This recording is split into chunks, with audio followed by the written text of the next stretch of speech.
It's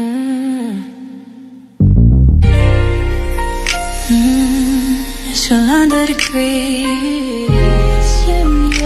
Sip with me. I'll pour it hot, so hot. I'll pour it sweet, so sweet. Spilling his tea, spilling and sipping his tea, spilling and sipping his tea. Thanks for watching me, tuning in, subscribing, hitting that like, smash that like. I don't bite, no. It's your under degree, feeling great, spilling tea. Have a seat and join me. Sip some tea, unwind with me. Let's grab a snack and talk some smack. I'm your girl, I got your back. I got the news, I got the views. I bet you can't wait, I know you can't wait to sip this tea. Sip this tea. Spilling this tea. Spilling and sipping this tea. Spilling and sipping this tea. Spilling this tea. Spilling and sipping this tea. Spilling and sipping this tea. Spilling and sipping this tea. Spilling and sipping this tea. Thanks for watching me, tuning in, subscribing, hitting that like, smash that like. I don't bite, no. It's your under degree, shining bright, set the stage. Hollywood dreams, red carpet scenes, glitter and glow, the secrets I know. Drama with flair, I serve it rare. I got the scoop, I got the proof. I know you can't wait, so come and escape and sip this tea.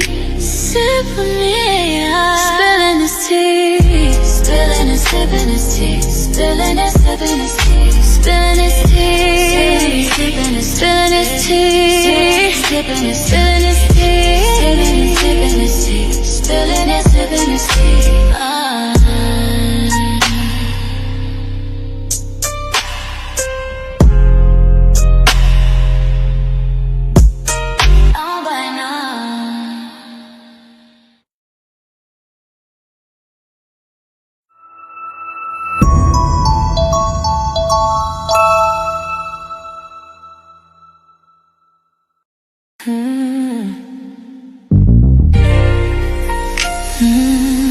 It's your under degrees.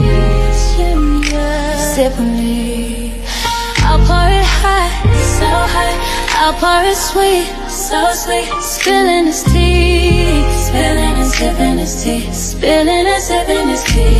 Thanks for watching me, tuning in, subscribing, hitting that like, smash that like. I don't bite, no. It's your under degree, feeling great, spilling tea. Have a seat and join me. Sip some tea, unwind with me. Let's grab a snack and talk some smack. I'm your girl, I got your back. I got the news, I got the views. I bet you can't wait, I know you can't wait to sip this tea. Sip this tea. Spilling this tea. Spilling and sipping this tea. Spilling and sipping this tea. Spilling this tea. Spilling and sipping this tea. Spilling and sipping this tea. Spilling and sipping this tea. Spilling and sipping this tea. Thanks for watching me, tuning in, subscribing, hitting that like, smash that like. I don't bite, no. It's your under degree, shining bright, set the stage. Hollywood dreams, red carpet scenes, glitter and glow, the secrets I know. Drama with flair, I serve it rare. I got the scoop, I got the proof. I know you can't wait, so come and escape and sip this tea. Sip with me, spilling this tea, spilling and sipping this tea, spilling and sipping this tea, spilling this tea, spilling this tea, spilling this tea, spilling and sipping this tea, spilling and sipping this tea.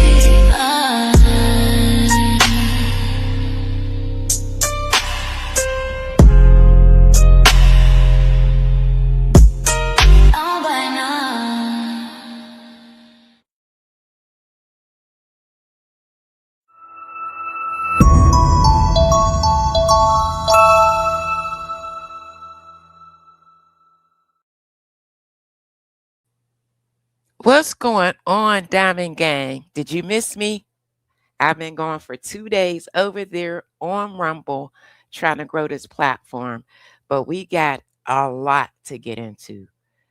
Right now, they are saying that it's close, they're coming close to a deal.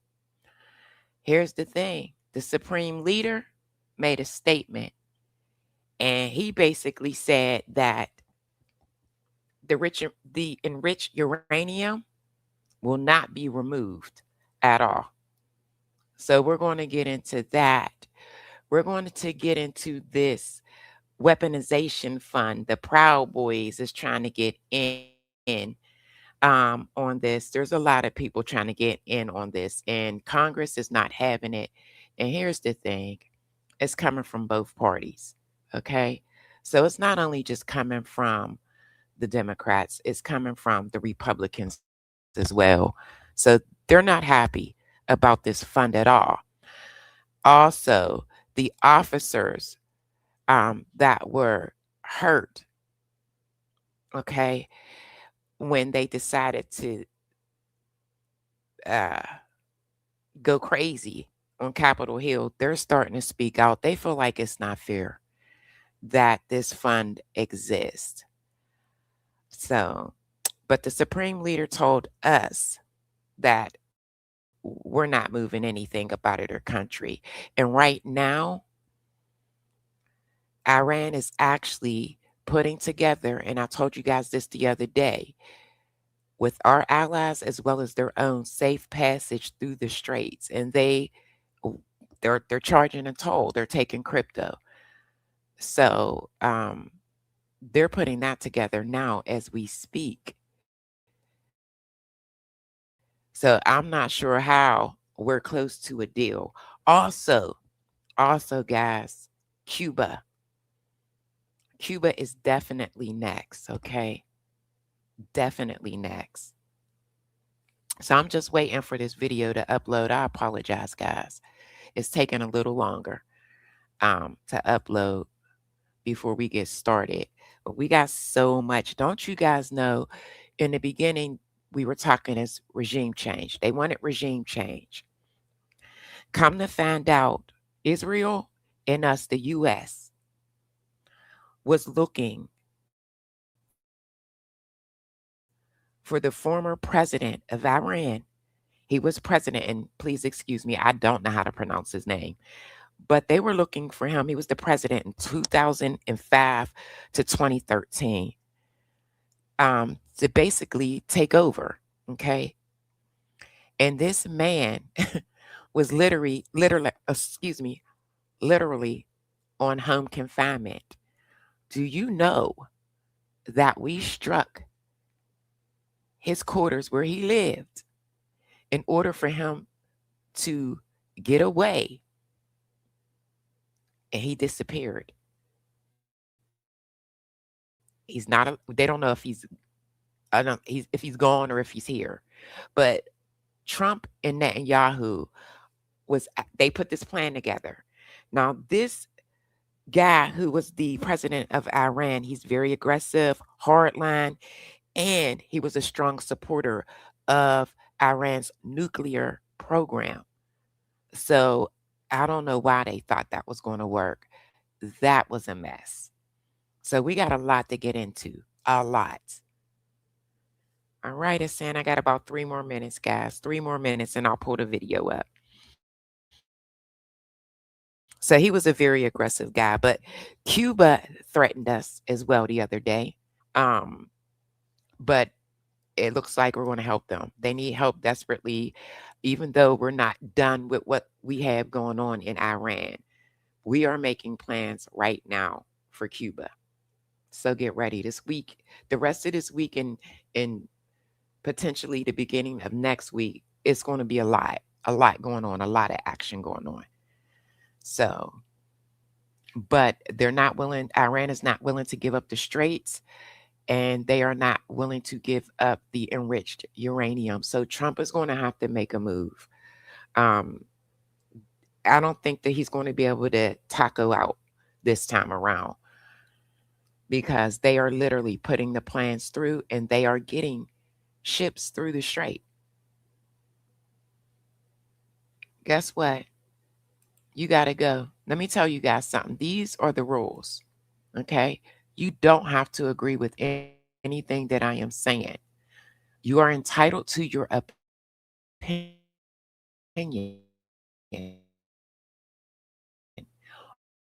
All of disrespectful. My moderators will remove you out of the chat. You can say what you want to say, misspell the cuss words, and don't disrespect my moderators or any of my supporters. That's it. That's all. That's all I asked. You don't have to agree with what I'm saying, and you're entitled to your own opinion. Okay, so this is a safe space for you to feel however you want to feel. You just can't be disrespectful. As adults, we should be able to go back and forth and sometimes agree to disagree. If not, you got to go. You got to go. It's just that simple. Exactly. All opinions are welcomed in this live stream. And please be respectful to the host, mods, and others in the chat. Another thing, this channel is not monetized. All I'm asking for is a like. Excuse me. It is free. It helps keep me in the algorithm.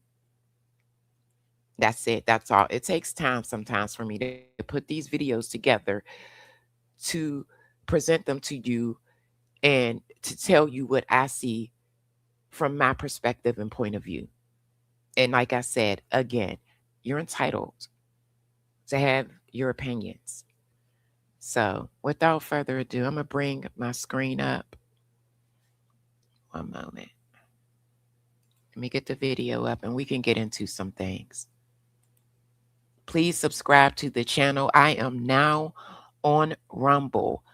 And it's basically the same. However, I do not give extensive live streams like I do over here on Rumble, but I cover celebrity gossip as well as war updates. Okay. And the channel name over on Rumble is The Great Spills the Tea. Okay. So if you guys have a Rumble, please, please, please, please subscribe or follow me on Rumble. Hold on, guys. Let me get this video up for you so we could get into it. Give me 1 second. Oh, saying almost done. Give me a few moments, guys. Okay, here we go. It's up. All right. We're going to get into some things. There's a lot going on.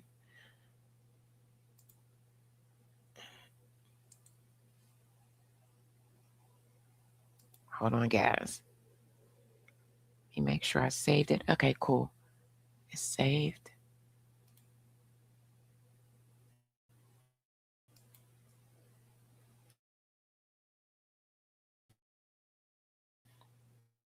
Let me make my screen big so you guys can see me. Let me add it to the stage.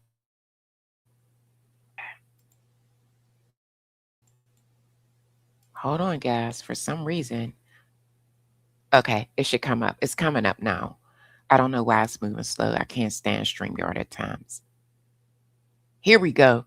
Oh, thanks, guys, for your patience. Thank you, thank you, thank you. All right, let's get into it.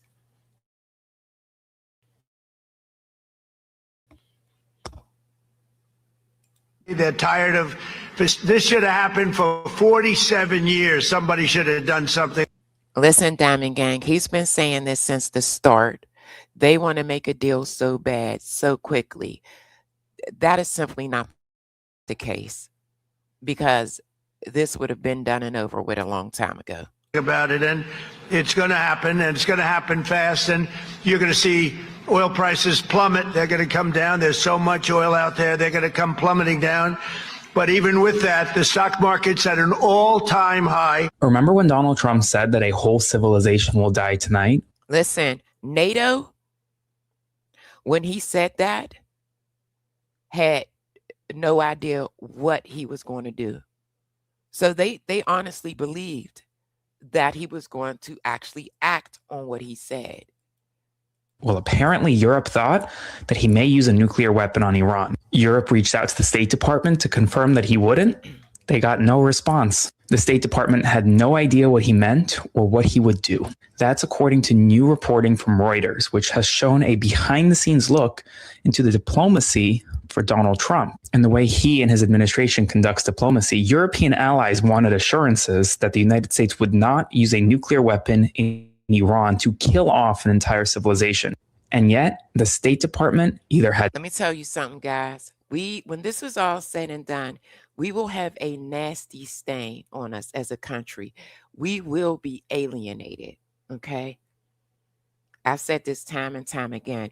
Right now, the foreign prime minister of Iran met with over 10 separate leaders in different countries, okay? Some of them were their allies, and some of those countries were our allies, okay? We will not have anyone. And that he met with them so that they are able to come together and come to a resolution to get this oil or whatever it may be through the straits. Let's go. No idea what Trump was going to do or refused to tell Europe what Trump was going to do. If that doesn't tell you where we are right now, I don't know what else would. And it's a constant degradation of America's allyships with Europe and with Western nations as Trump continues to essentially isolate America from the rest of the world. I'll have more. That part, he is isolating us, whether y'all want to realize it or not. When this is all said and done, our allies will not deal with us. And if and when they do, it's going to take a while. Okay?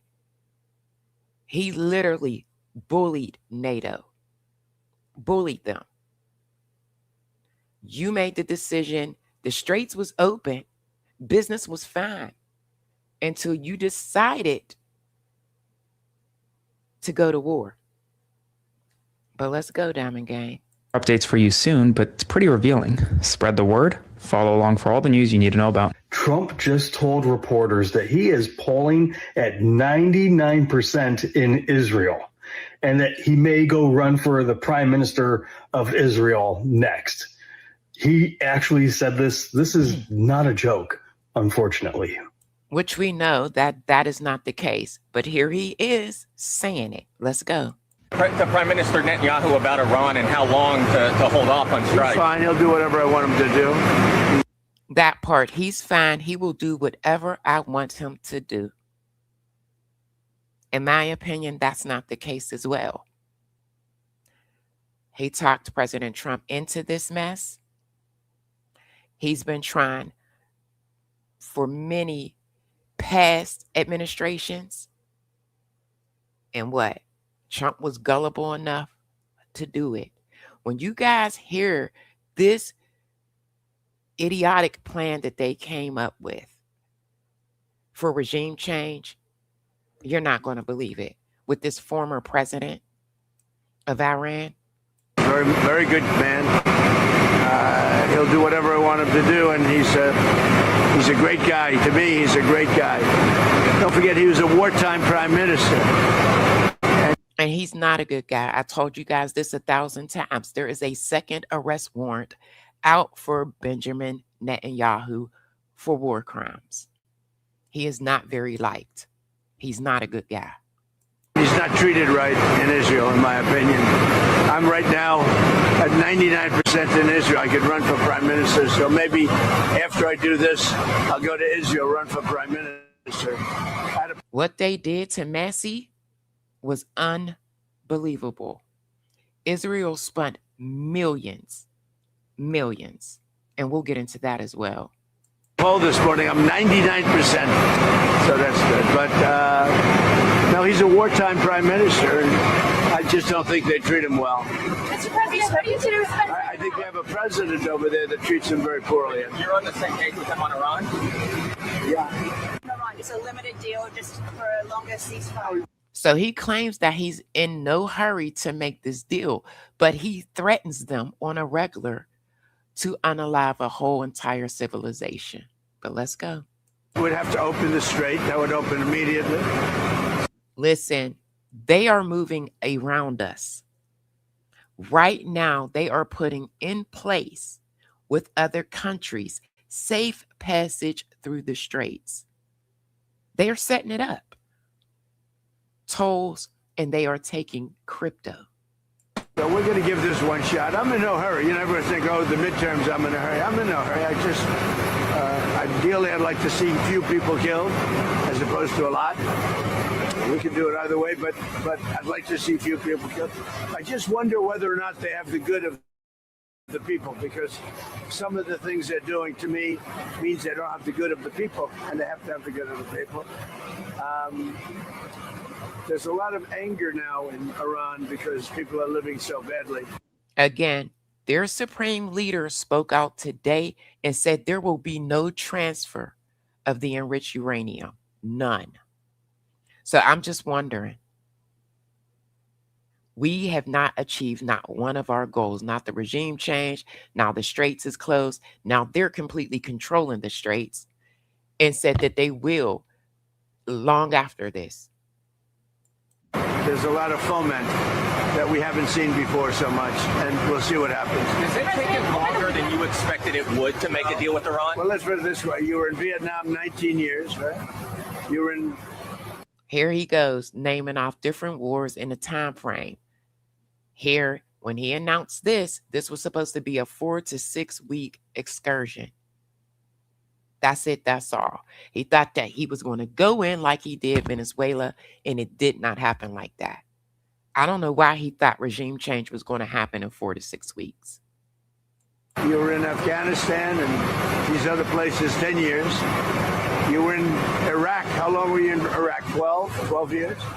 You were in Korea for 7 years. World War II is different. That was 4 years. I'm in for 3 months. Right, you're in for 3 months for something you said would be 4 to 6 weeks. And much of it's been ceasefire, so. And you know what? You lost hundreds of thousands of soldiers in these various wars. In 2 wars, Venezuela, where we lost nobody, and here, we lost 13 people. Now, 13 people is 13 too much, but we lost 13 people. In other wars, you lost hundreds of thousands of people. A quick update on the situation with Iran. Today, Iran's parliament speaker and one of the country's top negotiators, Mohammad Khalibaf. Again, they threatened us.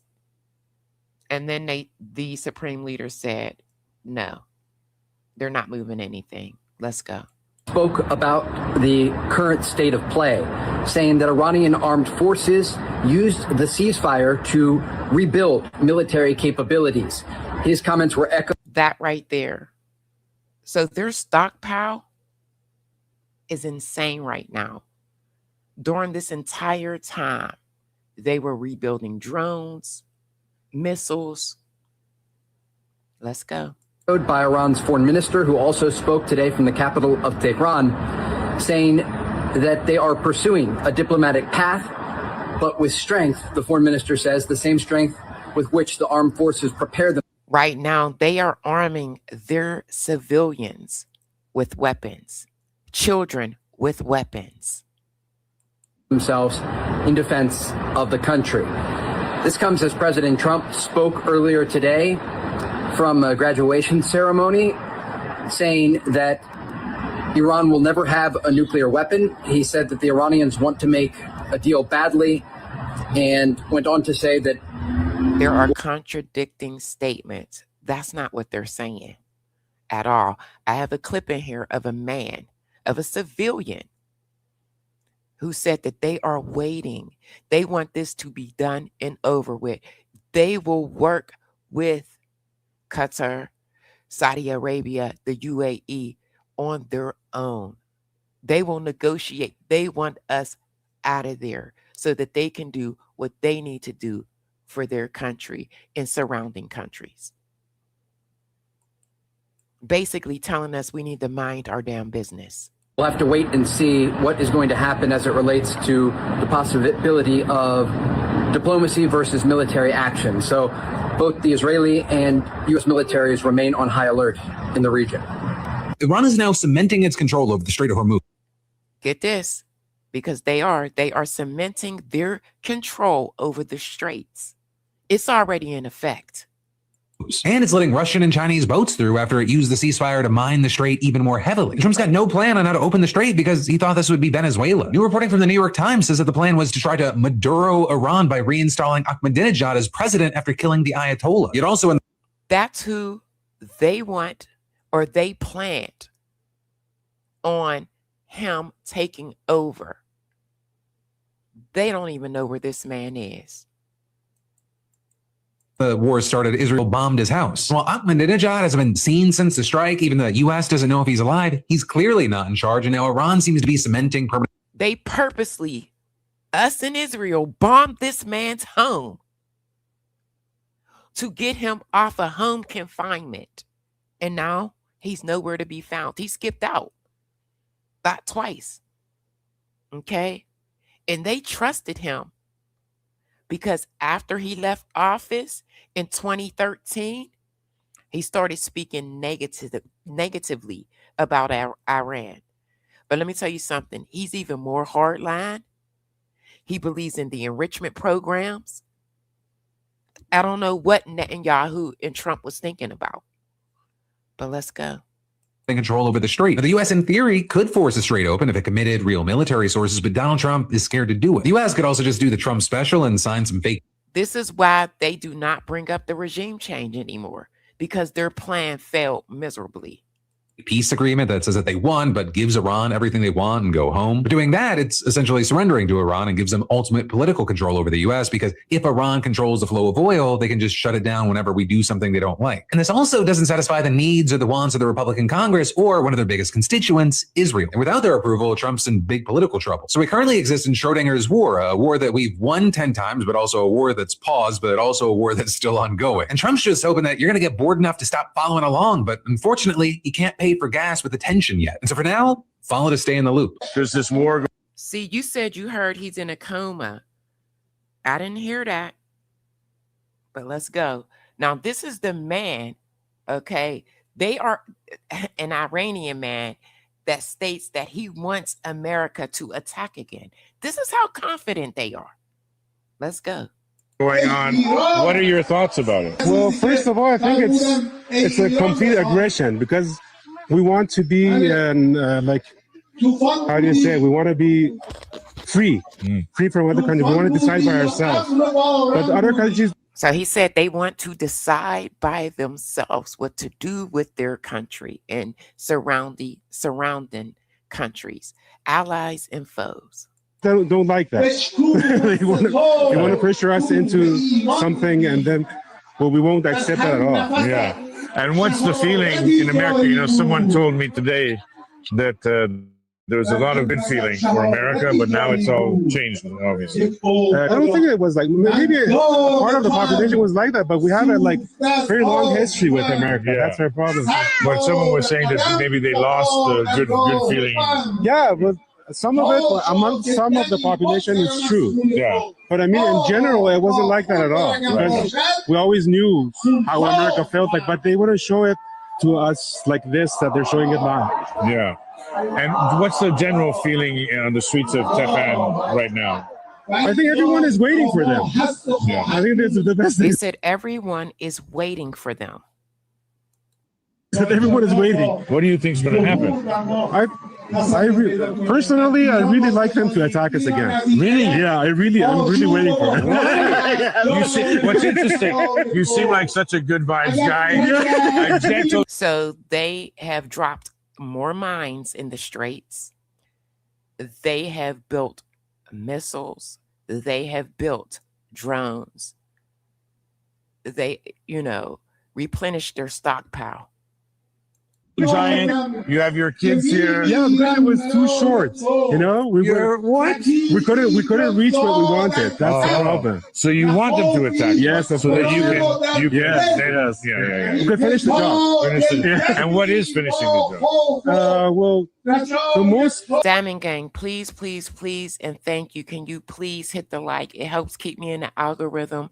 If you would like to support the channel, the Cash App is pinned.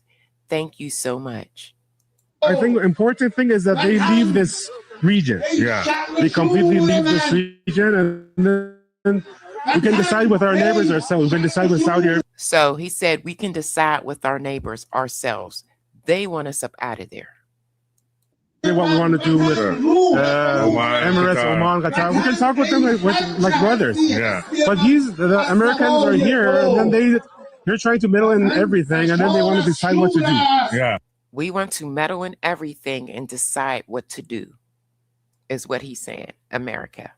But they're like 12,000 kilometers over there. And do you think that they will attack again, or do you think that they'll find a solution? Because I think in the news, you can tell me if I'm wrong, that that today is Wednesday, they said Monday they wanted to attack, but the Arab country said, don't, please. We're going to negotiate. But then Washington Post was saying that the Arabs didn't know it at all.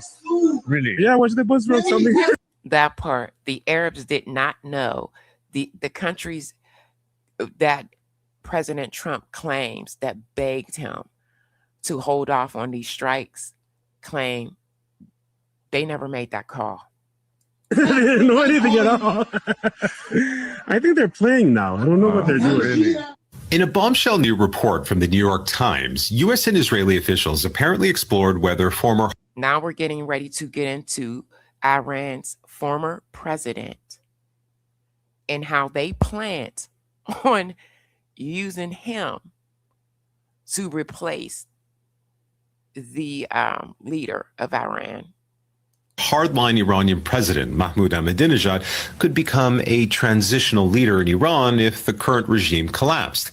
Yes, Mahmoud Ahmadinejad, the same Ahmadinejad. Listen to this man's past. They came up with this idea. Netanyahu and Trump thought that this guy was the guy.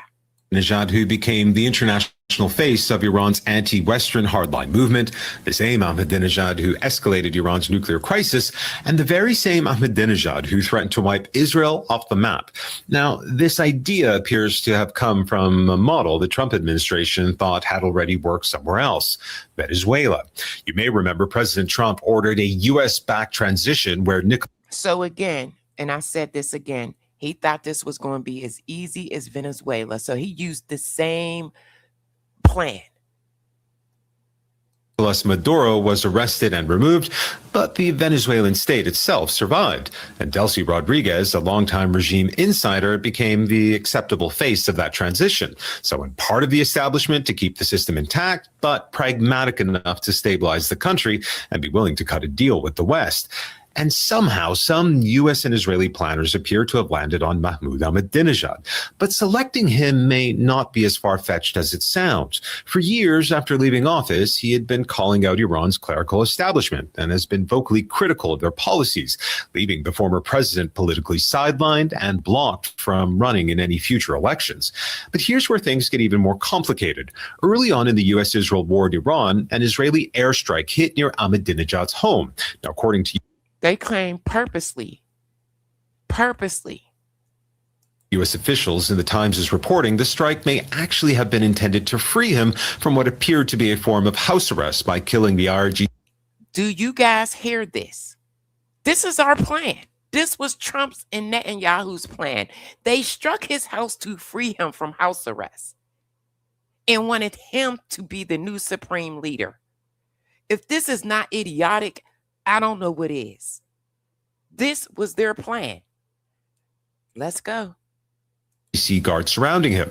Now, some initial rumors claimed he'd been killed, but then this man believes in the nuclear program. Okay, this man is even more hardline. Make this make sense because it don't. But let's go. That's why this plan failed, and that's why you don't hear them bring up nothing about regime change. This man dipped out on them, on Netanyahu and Trump. And to this day, they don't know if he's alive or not. Conflicting reports emerged saying he'd survived.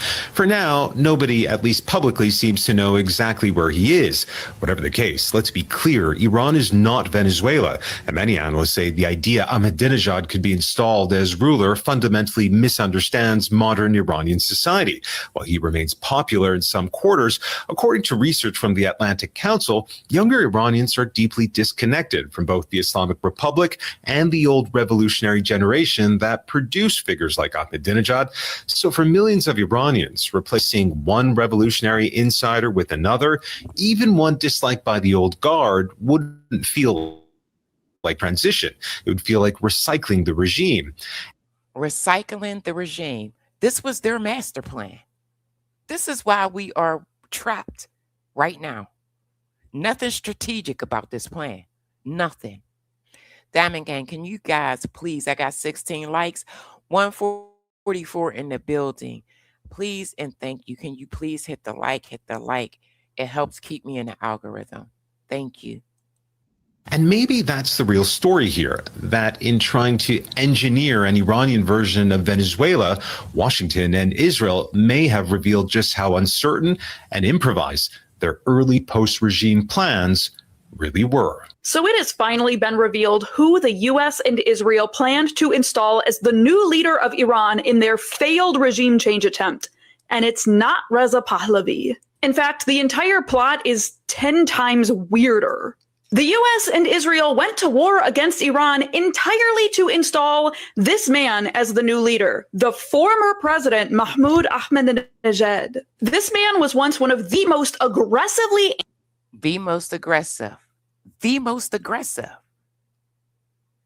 Like, this does not make sense. Anti-Western Iranian leaders. So why would they want to install him now?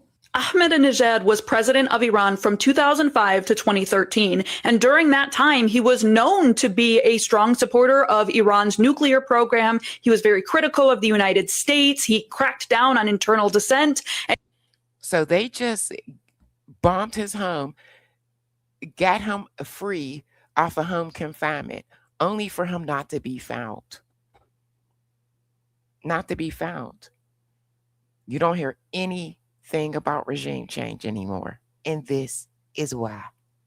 He called for Israel to be wiped off the map. But after the end of his term in 2013, something shifted and he found himself increasingly at odds with Supreme Leader Ayatollah Ali Khamenei. He often clashed. So because he was at odds with them, you felt like he was the choice? A good choice? With the government, and rumors swirled about foreign loyalties. And by 2019, he was fully publicly praising Donald Trump, something that made him persona non grata in Iran. Especially he got what he wanted. He's off of house arrest, freed, and could be possibly living his best life. Plan failed. Considering shortly thereafter, Donald Trump ordered the assassination of General Qasem Soleimani in the beginnings of 2020. So a lot of concerns began to pop up about his connection with foreign contacts. And Iranian authorities became very suspicious of his foreign travel. He traveled to nations like Hungary in 2024, which led to a lot of concern because of Hungary's relationship with Israel. And in the years leading up to this current war, many of his assistants were also arrested on suspicion of disloyalty, colluding with foreign actors. And then Mahmoud Ahmadinejad himself was placed under a de facto house arrest. He was under surveillance, his movements were restricted, and he was blocked from politically organizing. And it turns out Iran's suspicions were correct because the U.S. bombed the country to get him out of his house arrest. It was a Do you guys hear this? What in the James Bond secret Mission Impossible is going on? This is crazy. But this was their plan. Effectively a prison break. But the entire thing turned out to be a mess, and he's now missing. On the very first day of the war, one of the first strikes they did, the U.S. and Israel bombed his home, effectively releasing him from house arrest, but they injured him in the process. Like, truly, how are you going to injure your own guy? And he did survive. He walked away from the injury. But apparently, after that strike, he became so disillusioned with the regime change plan that he abandoned it altogether. So he said, no, thank you. So they did all of this. Us in Israel. This is insane. This is why you don't hear them bring up regime change anymore. That is done. And they haven't been able to locate him since. They started an entire war, all for nothing, because in the end, he abandoned them anyway. It is shocking, Mark. I was shocked when I read this. Why did they think Ahmadinejad was suddenly somebody that they could work with? Apparently, I'm not the only one that thinks that this plan was ridiculous, but let's go. Well, we recall in the first couple days after the war, President Trump indicated that what they really needed was someone from the inside who could take over, who could kind of run the machinery of government, and not someone who they would just parachute in from the outside, because it's unclear whether that person would be accepted. It's still unclear. Here's the thing. If he was speaking out and against them, why would they think he would be accepted? Why this mostly it started out as an Israeli plan, designated Ahmadinejad as that. It started out as an Israeli plan. Excuse me. Once again, we pledge allegiance to Israel. So it started out with Netanyahu, just like Netanyahu came up with this big plan to go to war. They're not going to fight back. The regime is going to fall quickly. And it's just going to be just as easy as that. He tried to sell this same plan to multiple presidents. Failed. Person, because obviously, as you just laid out his history, this hardline former leader, his denial of the Holocaust, his calls for wiping Israel off the map, not necessarily the person you would think would be the natural person to be installed by the Israelis in the United States. And of course, the next question being, how would he be accepted by the people of Iran? So, I mean, there's still a lot of questions about how this came about, but clearly this shows, it's further evidence that the Trump administration and the Israelis did this war very much for regime change, right? It wasn't. Y'all hear that? Won't be no regime change. Just to, hit the nuclear sites, etc. It was to change the government into a more pliable one for them. So let's take it back, okay? Regime change. No regime change will take place within 4 to 6 weeks of a so-called excursion, okay? Those are always forever wars. Number 2, you get this guy who's literally a criminal on house arrest, bomb his home, and he flakes out. This is why we are in the mess that we are in now, okay? 2 different objectives. Israel has theirs, and supposedly we have ours. No backup plan, nothing strategic, just all over the place. Hey, this is breaking news. President Trump just said the negotiations with Iran are in their final stages. See what happens. Either have a deal or we're going to have to do some things that are a little bit nasty, but hopefully that won't happen. Follow for the latest breaking updates out of the Middle East. We have some big news right now. Veterans, they actually protested outside of the White House, and they felt like nobody knows war like they do. I had to bring this piece. Very proud. And I just thought this was a good thing. From across the country flew in today to protest in front of the White House against Donald Trump's war in Iran. There have plenty of veterans, several dozen came out in front of the White House.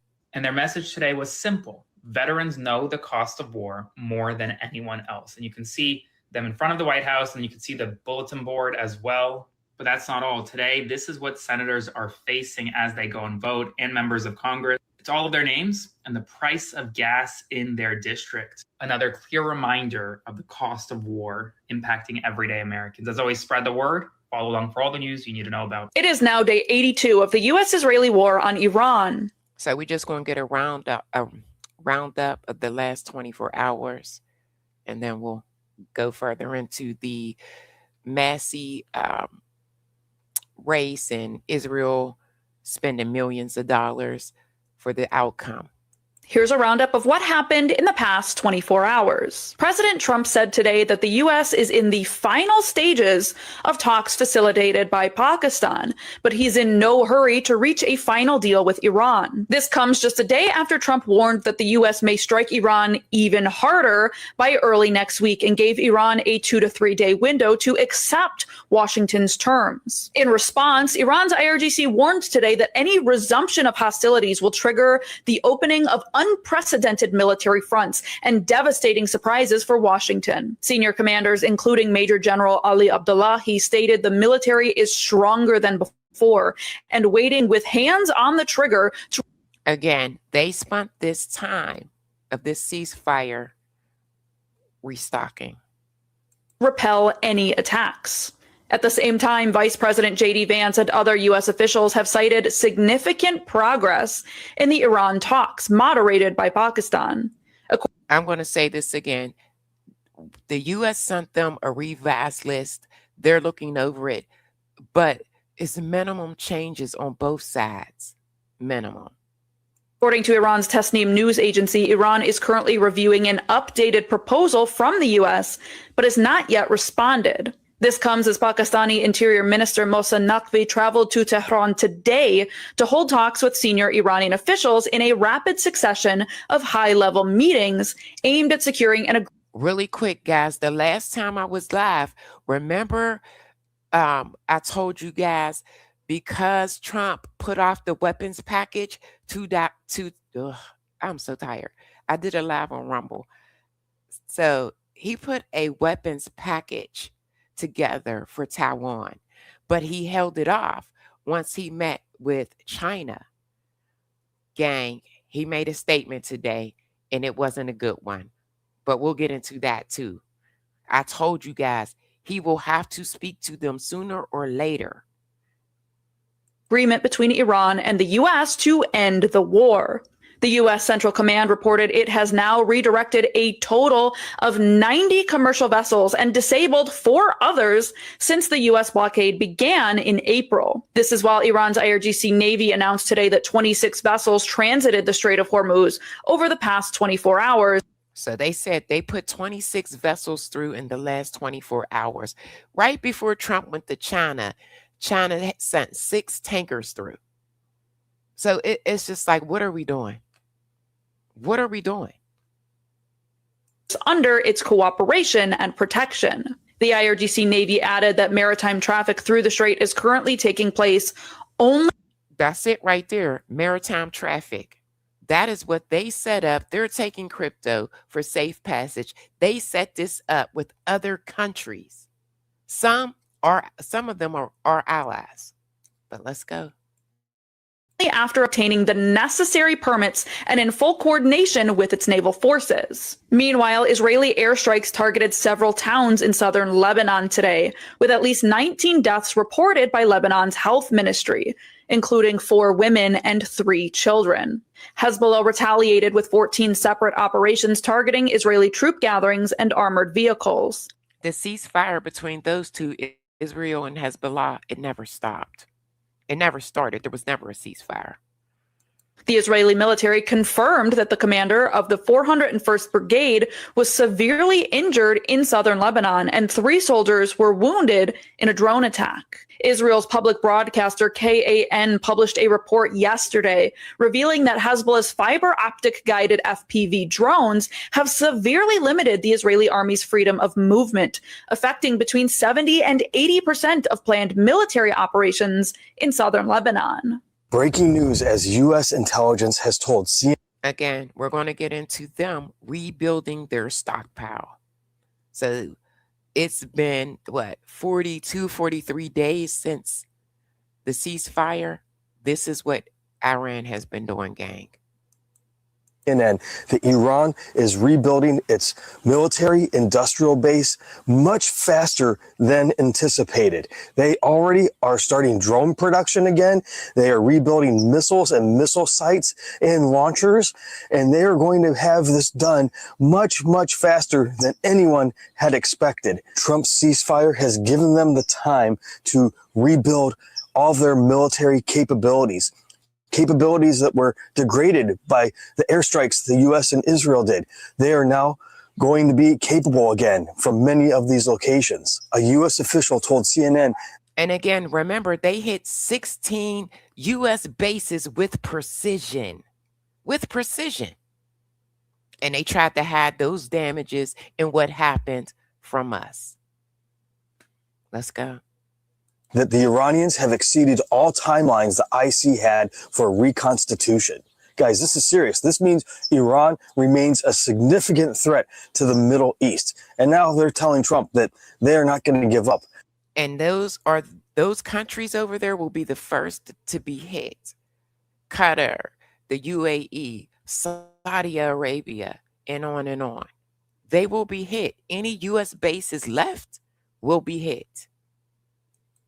Their enriched uranium. This comes after Trump said he was about an hour away from authorizing new strikes against Iran, which would have restarted the war.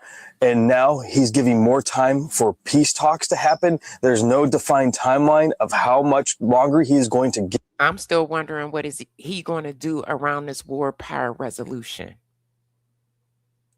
He claims that he was thinking of renaming these operations. Them. But one thing is certain now, if the fighting resumes, Iran is very much capable of striking all these other countries within the Middle East. And there is a lot at stake here, guys. So keep checking back for updates, follow along.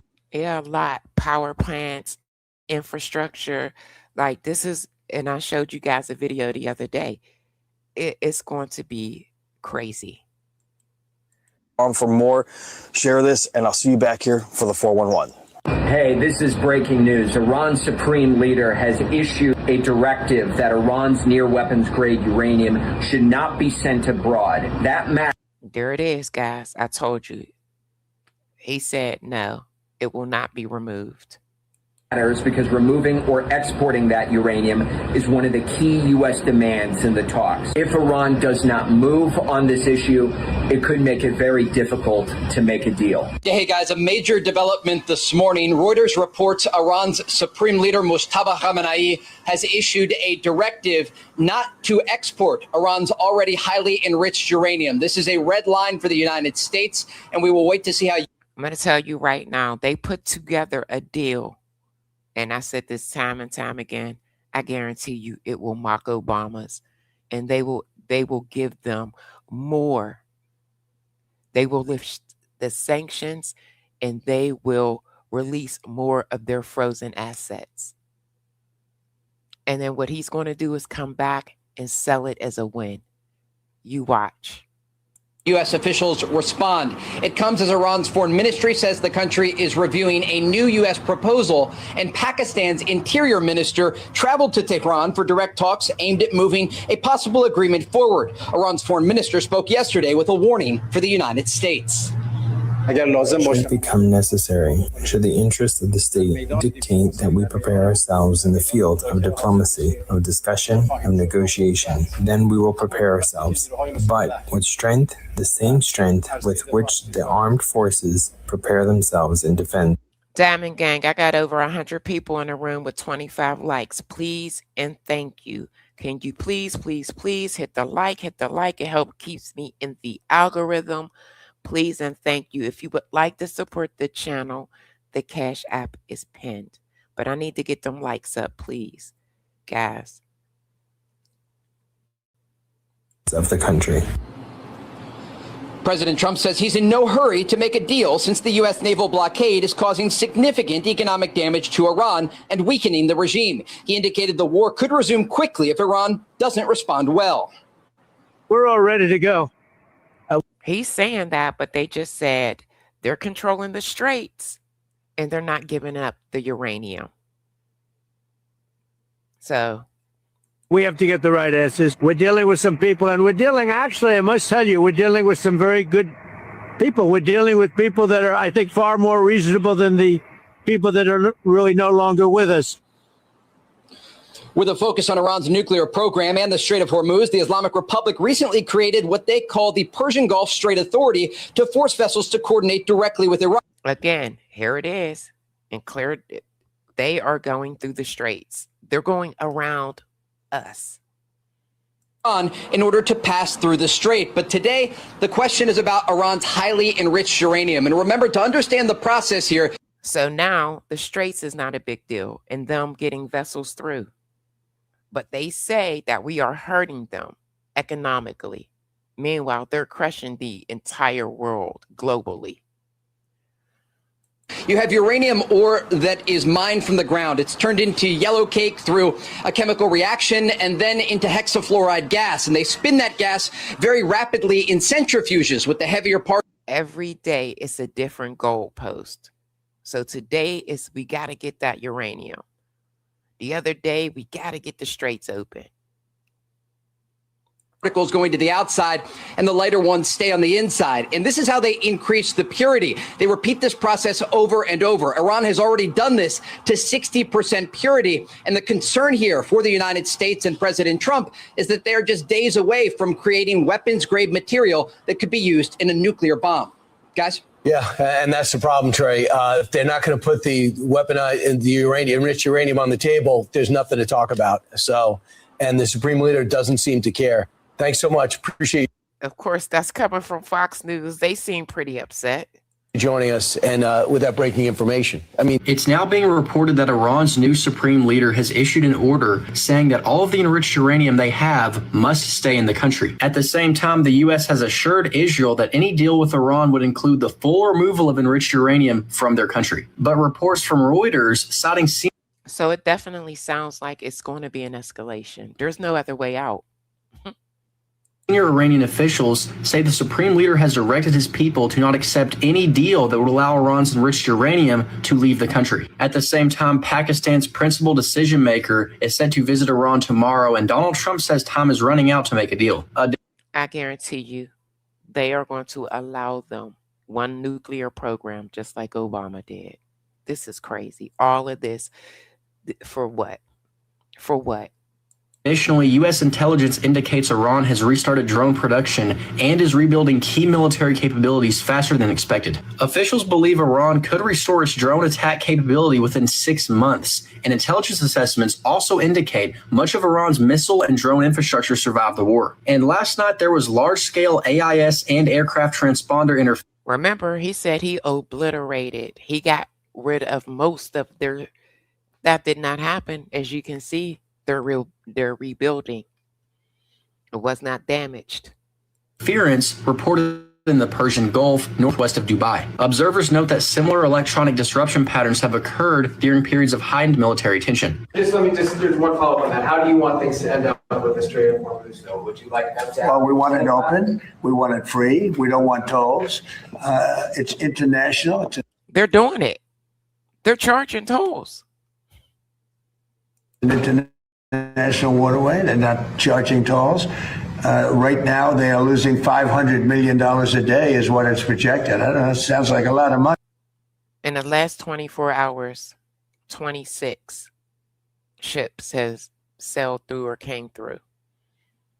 Right before he went to China, 6 tankers got through from China. But whether it's 500 or 200 or 300, they're losing a lot of money. There hasn't been a ship that's been able to get through without our approval. And the Navy... He keeps saying that like they're just affected. Everyone is affected globally. He has done an amazing job. And no ship is going to Iran, as you know. No ship is going to, or out of Iran without our approval. And they keep their highly enriched uranium. So now he's saying that they're given approval to where when this first began, and the reason why we put the blockade up was so that nothing could get through. You guys see what's going on? No, we get the highly enriched. We will get it. We don't need it. We don't want it. We'll probably destroy it after we get it, but we're not going to let them have it. Okay? Thank you very much. Thank you, Press. Thank you, Press. Thank you, guys. But my problem with the deal here is that we leave Iran bruised but intact. And they'll walk away from here citing and convincing themselves that they got the United States to back down. And as a result of that, we extend a lifeline to the regime for sure, for them to do what? To recover. And in the deal, the unfrozen assets. That is exactly what they did, recovered. Are about 100 billion.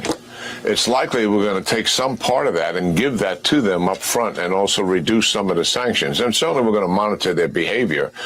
But nonetheless, it is a lifeline to the regime that extends them for years to come. The next administration is going to wind up having to deal with them. That's not where we started. Remember, we started to weaken this regime, to devastate and take away their capabilities to be a predator in the region, support the proxies for sure, and obviously not have any nuclear capability whatsoever.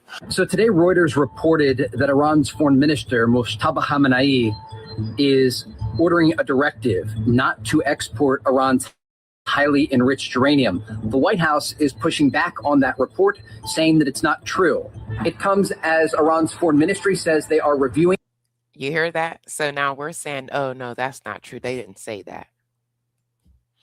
A new U.S. proposal, and Pakistan sent their interior minister to Tehran to see if he could help get a deal across the finish line. The region remains on high alert for the possibility that the war resumes in the days ahead, and President Trump has indicated he is only willing to wait a couple of days, possibly into next. What y'all got? What you think? You think he's going to taco out? Do you guys think he's going to taco out? Put a 1 in the chat if you think he's going to taco out. Put a 2 if you think this time this is it. I need to see who believes this is it. 1 for taco, 2 for this is it. We're going to strike. We're going to see. Next week to see if the Iranians are willing to make a good faith deal. If we don't get the right answers, it goes very quickly. We're all ready to go. We have to get the right answers. Remember, when it comes to uranium enrichment, y'all said taco. Okay, Stefan said 2, this is it. Mitch, he going taco. Listen, gang, it cannot keep going on like this. It cannot. Everybody said taco. Taco, full of it. All right, let's go.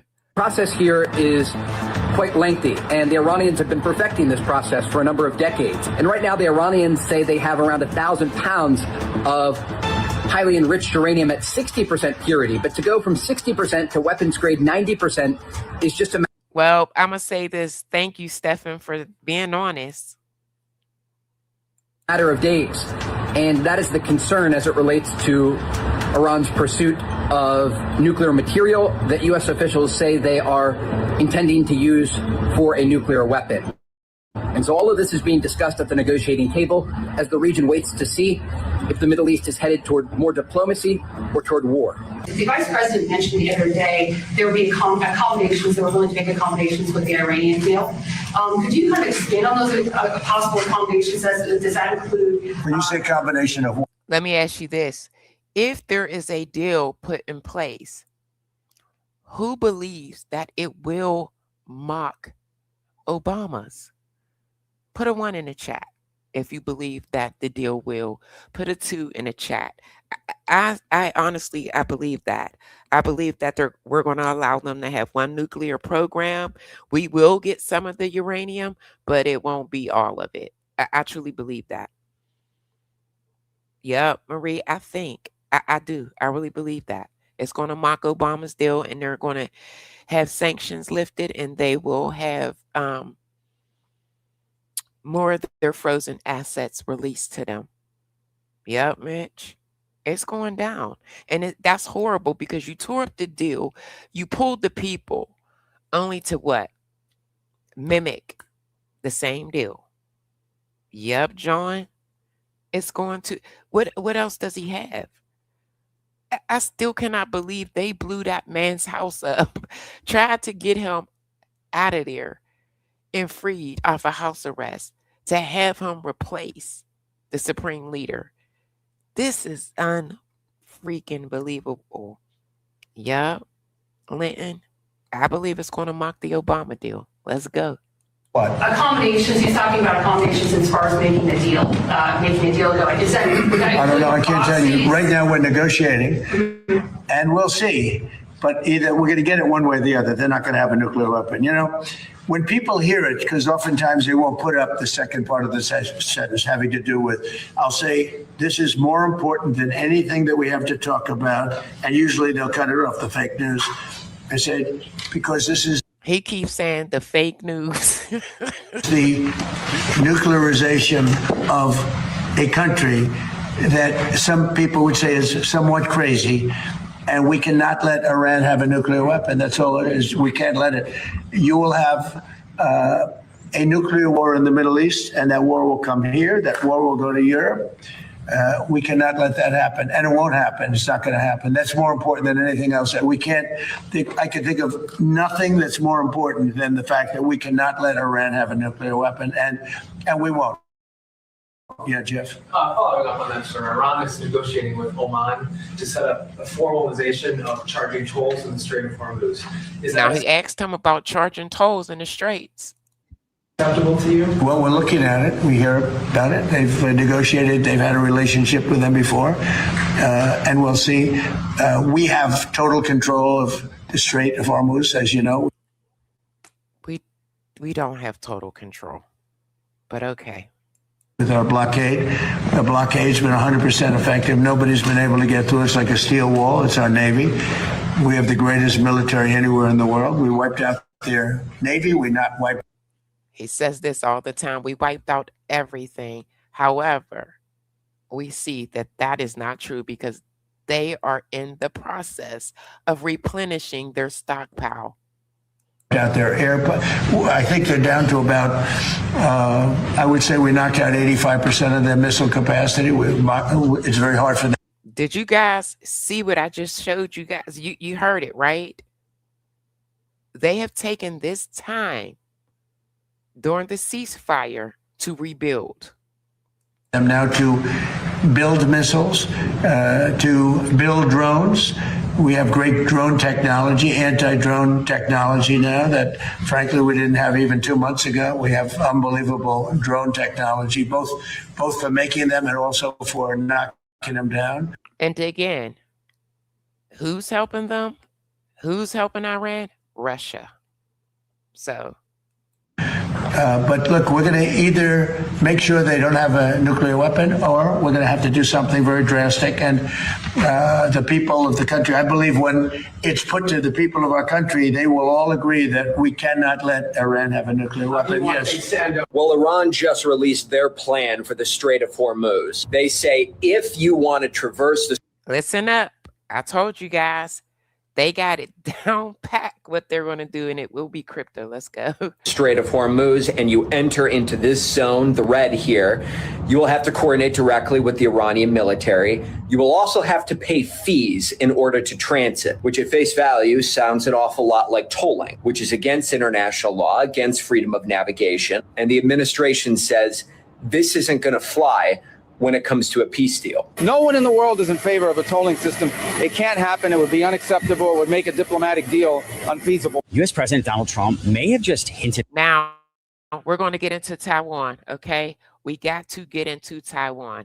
He put together a weapons package. China asked him to stop giving Taiwan weapons, okay? They also threatened us and said, listen, it can get ugly, okay?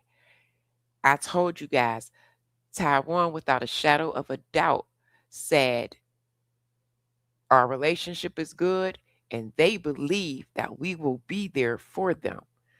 I told you guys, I said he's going to have to talk to them sooner or later and tell them where he stands.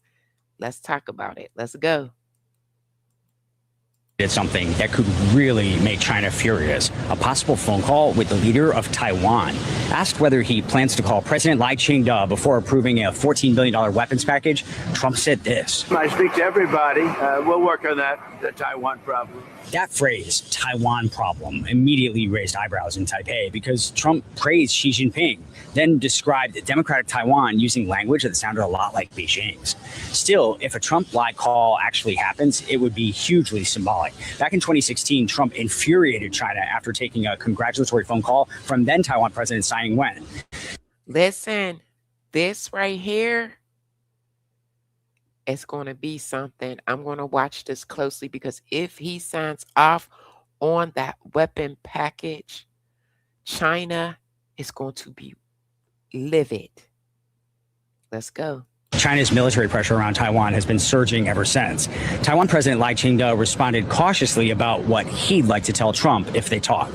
台海的和平稳定是世界安全跟繁荣的必要元素。我的政府不卑不亢，维持现状。 So now officials across Asia And basically, he said that they don't want to be submissive to China at all. are trying to decode Trump's comments. Was he signaling support for Taiwan or suggesting Taiwan could become part of a much bigger negotiation with Xi Jinping? Right now, nobody seems completely sure. Israel just bought another U.S. election. Now we're going to get into Massie because Israel spent millions to get Massie out of office. Okay? Millions. Let's go. As Representative Thomas Massie, a staunch anti-Zionist candidate, has been ousted from his position in Congress after losing the Republican primary in Kentucky to AIPAC-backed challenger Ed Gallerine. This was the most expensive primary in U.S. history because AIPAC sank $30 million into this. Did you hear that? $30 million into this campaign. That's how bad they wanted Massie out. And you want to know why? It's two words, Epstein files. Because he went against Trump and he was for those files being released. This is why they went so hard. Let's go. You can't tell me Netanyahu don't have nothing over his head. Candidate specifically to beat Massie and oust his anti-Zionist policies. Massie served 7 terms in Congress in Kentucky's 4th congressional district. He was untouchable before this election. But because of his anti-Zionist stance, he had to go. Even Israeli media admits that this primary was the most consequential race for Israel in the U.S. because this race was a test of AIPAC control on the Republican Party. And almost taunting him following the loss of the election, AIPAC tweeted this: pro-Israel Americans are proud to back a candidate who supports a strong U.S.-Israel alliance. Being pro-Israel is good policy and good. We pledge the allegiance to Israel. Let's go.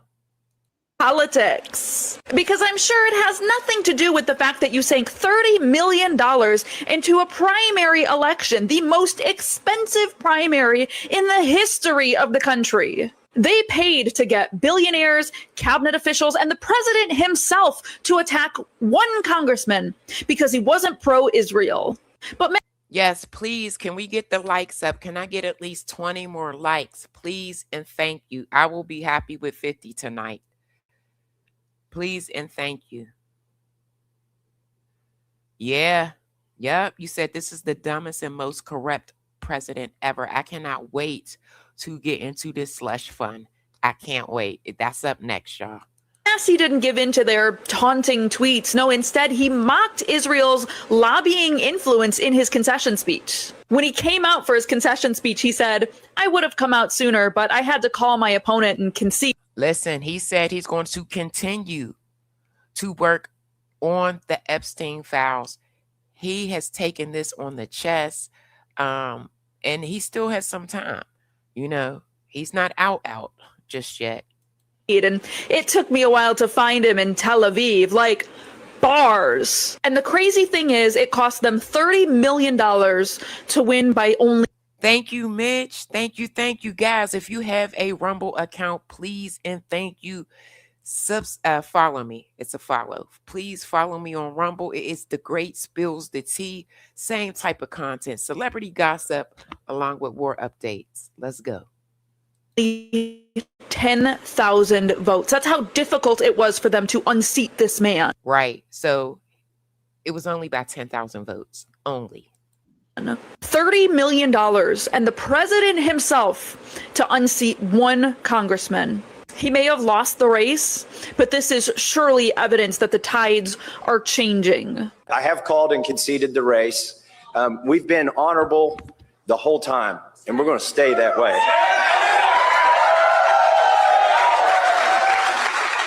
You know, welcome to the most expensive congressional primary ever in the 250-year history of this country. Thank you for those that hit the like. Please just get me a couple more likes. Let's go. It's not just the most expensive. This thing went on longer than Vietnam. It started 9 months ago, and they didn't even have a candidate, and they decided they want to take me out. I want to start by thanking the volunteers who have put so much effort into this. Some of you came from all across the country. Some of you are homegrown. I love all of you.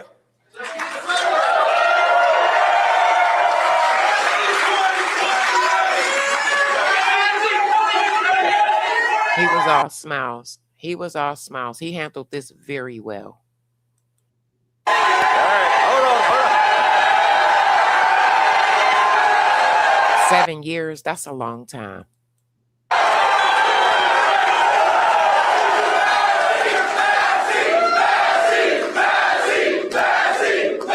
It was Acting Attorney General Todd. Now, y'all ready? We're about to get into this weaponization fund. This is the most corrupt I've ever seen. Let's get into it. His first appearance on Capitol Hill after he took over for. And right now, he's auditioning for his permanent spot as Attorney General. And now he get to see exactly what Pam Bondi had to go through. Okay. Attorney General Pam Bondi. And just like her past appearances, this one was pretty tense, pretty acrimonious, lots of fireworks. In particular, over this just announced $1.8 billion fund that the Trump. And this fund, it's not going too well. Congress is, and I said, Democrat and Republicans, they are not happy. They're not.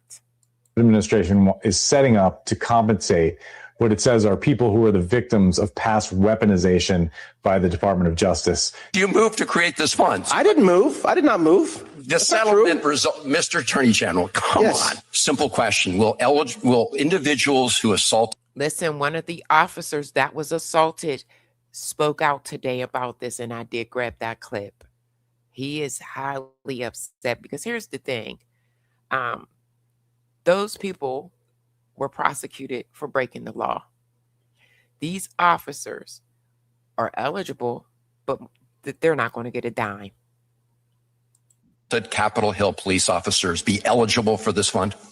Well, as it makes plain, anybody is just let me know if they're eligible for the fund. As was made plain yesterday, anybody in this country is eligible to apply.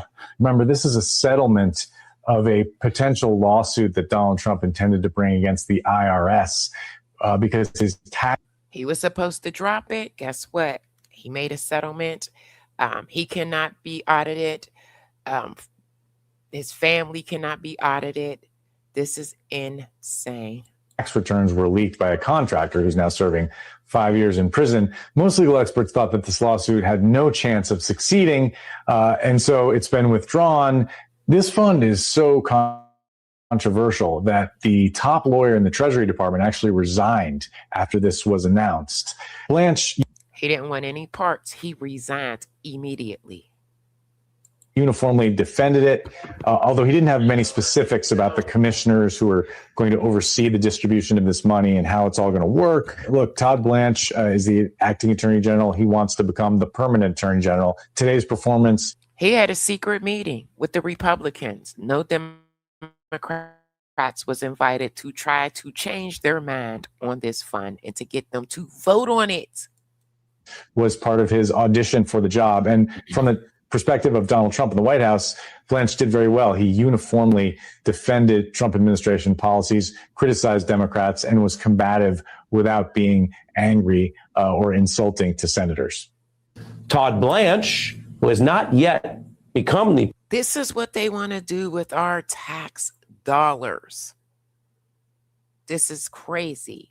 Permanent Attorney General, Trump dangling the job as he's used other temp positions to try to get even more from him, has, and I say this as someone who's covered and followed the DOJ for some time, disgraced himself more quickly with more lawless claims and talk than any acting attorney general we've seen in this short a stretch of time. When asked the basic question of whether Mr. Blanche, as acting attorney general, as an attorney, as an American citizen, as someone who could later face ethics sanction or lose. That part, and we're going to get into that sass. Is it sassafras? We're going to get into that. You said, can't imagine that won't be overturned later on. Listen, it will more than likely, but here's the thing. How will they recover the funds if it is? You know what I'm saying? But we'll get into that. Let's go. His bar license, whether Mr. Blanche would rule out paying people who attacked police and tried to overthrow the U.S. government and democracy. Well, here's the exchange.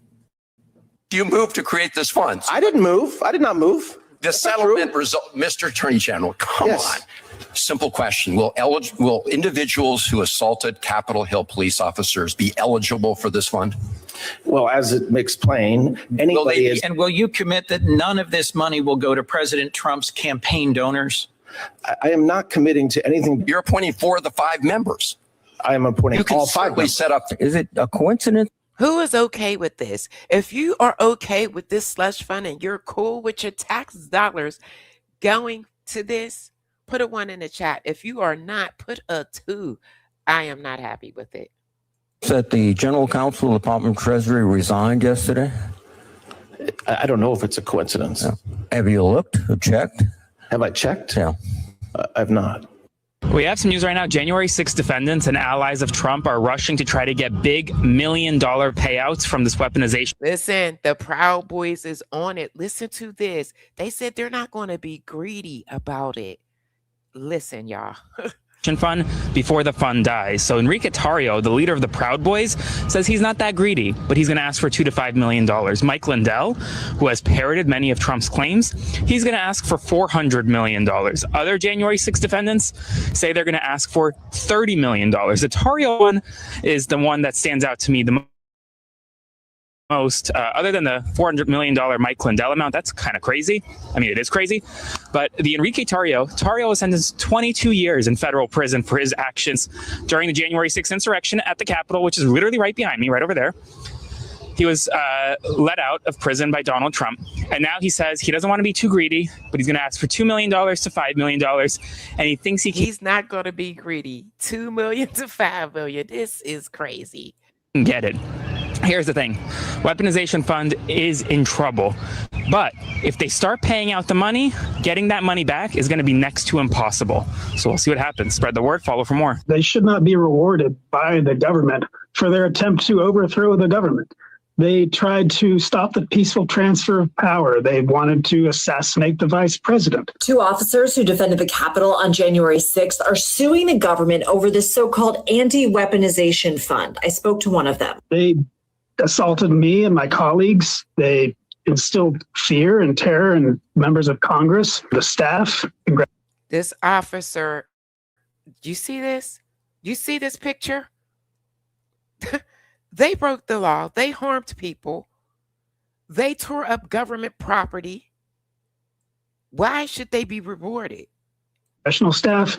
There's no reason that the government should be giving these people money. This is the nearly $1.8 billion taxpayer fund, which Acting Attorney General Todd Blanche says will provide payouts to people who believe they're victims of weaponization and lawfare from the previous administration. It was created as part of a settlement of President Trump's lawsuit against the IRS and Treasury Department, accusing the agencies of unlawfully allowing a government contractor to leak his tax returns and those of his sons and his company in 2020.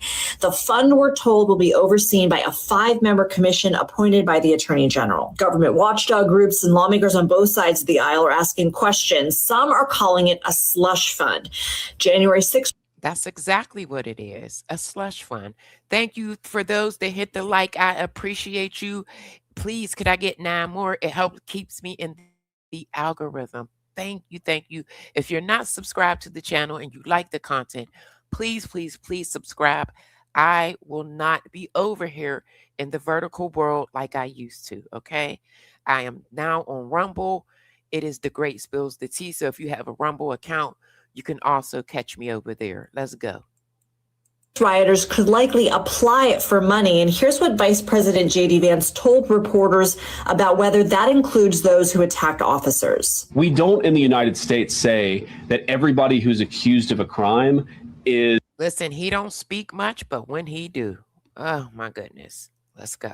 Is automatically guilty in a court of public opinion. You've got to actually look at this stuff and figure out what were they accused of. Maybe they did something bad even, but what they were accused of was way worse of what they actually did. Maybe they had their entire lives ruined in a totally disproportionate way. That's fundamentally illegitimate and political. What would you say to someone who questions the standing for you and former Officer Dunn, the personal stake that you have in this outcome? What is your personal stake? He's not playing. He got him an attorney. Like, they were getting death threats. Death threats. Unfortunately, I've been I'm sorry, guys. Receiving all sorts of threats since January 6, 2021. And even since we announced the lawsuit today, I've received threats, new ones. What have people been saying since today, the new threats? Just that I'm about to be taken out of the game. In the past, there have been references that, they're coming to get me on a pale horse, which is a reference to Revelations and death in the Bible. This is insane. He was doing his job. What did he do to deserve this? Nothing. Death threats to his family. They're all getting death threats. The MPD Intel actually contacted me about that one because they were concerned. There have been more explicit threats to my colleagues, actual assaults on their families, bomb threats at events we attend. And giving these people money would just empower them, give them an incredible amount of resources to further carry out these threats. And since they're not afraid of any legal repercussions because Trump has already pardoned them and made it clear. That part, because Trump has already pardoned them. They're not afraid of any type of nothing legal. That he has their back no matter what, and they have no ethical qualms about what they do. The only barrier to further violence is resources, which they would have in a great abundance if they were given $1.7 billion. Hey, everybody. More details keep coming out about Donald Trump's $1.8 billion slush fund. I want to give you a quick rundown of everything. Now, she's going to give us a rundown on, there's a part 2 in this, okay, that I grabbed. I love the way that she breaks this down. Everything we know. I'm Liz Oyer, the former pardon attorney for the Department of Justice. So this whole scheme was created by an agreement between Donald Trump and his own Justice Department. They call it a settlement agreement, but it's actually just theft. Here's how it works. They are taking nearly $2 billion out of the U.S. Treasury. And what's so crazy is that Blanche, he could lose his license. He's an attorney. He was Trump's attorney before he, stepped in for Pam Bondi. He could lose his license. Which holds our tax dollars and transferring it to something called the Anti-Weaponization Fund. The money in that fund will be distributed to victims of lawfare and weaponization. It is not at all clear what those terms mean, but it gives as an example people targeted by the Biden administration for their political beliefs. Anyone who believes they are a victim can make a claim for a tearing up the Capitol is not a political belief, but let's go. Cash payment from the fund. Here's how the claims process works. Todd Blanche, the acting attorney general, will appoint 5 people to review claims and make payments. He can appoint whoever he wants. There are no qualification requirements. Those 5 people have total discretion to decide what to do with the money. Our money. They can pay or not pay whoever they choose. The only limit on their power is that the president can remove them if he doesn't like what they're doing. The group. So let's say, for instance, one of them say, okay, this officer applied. I think he should get it.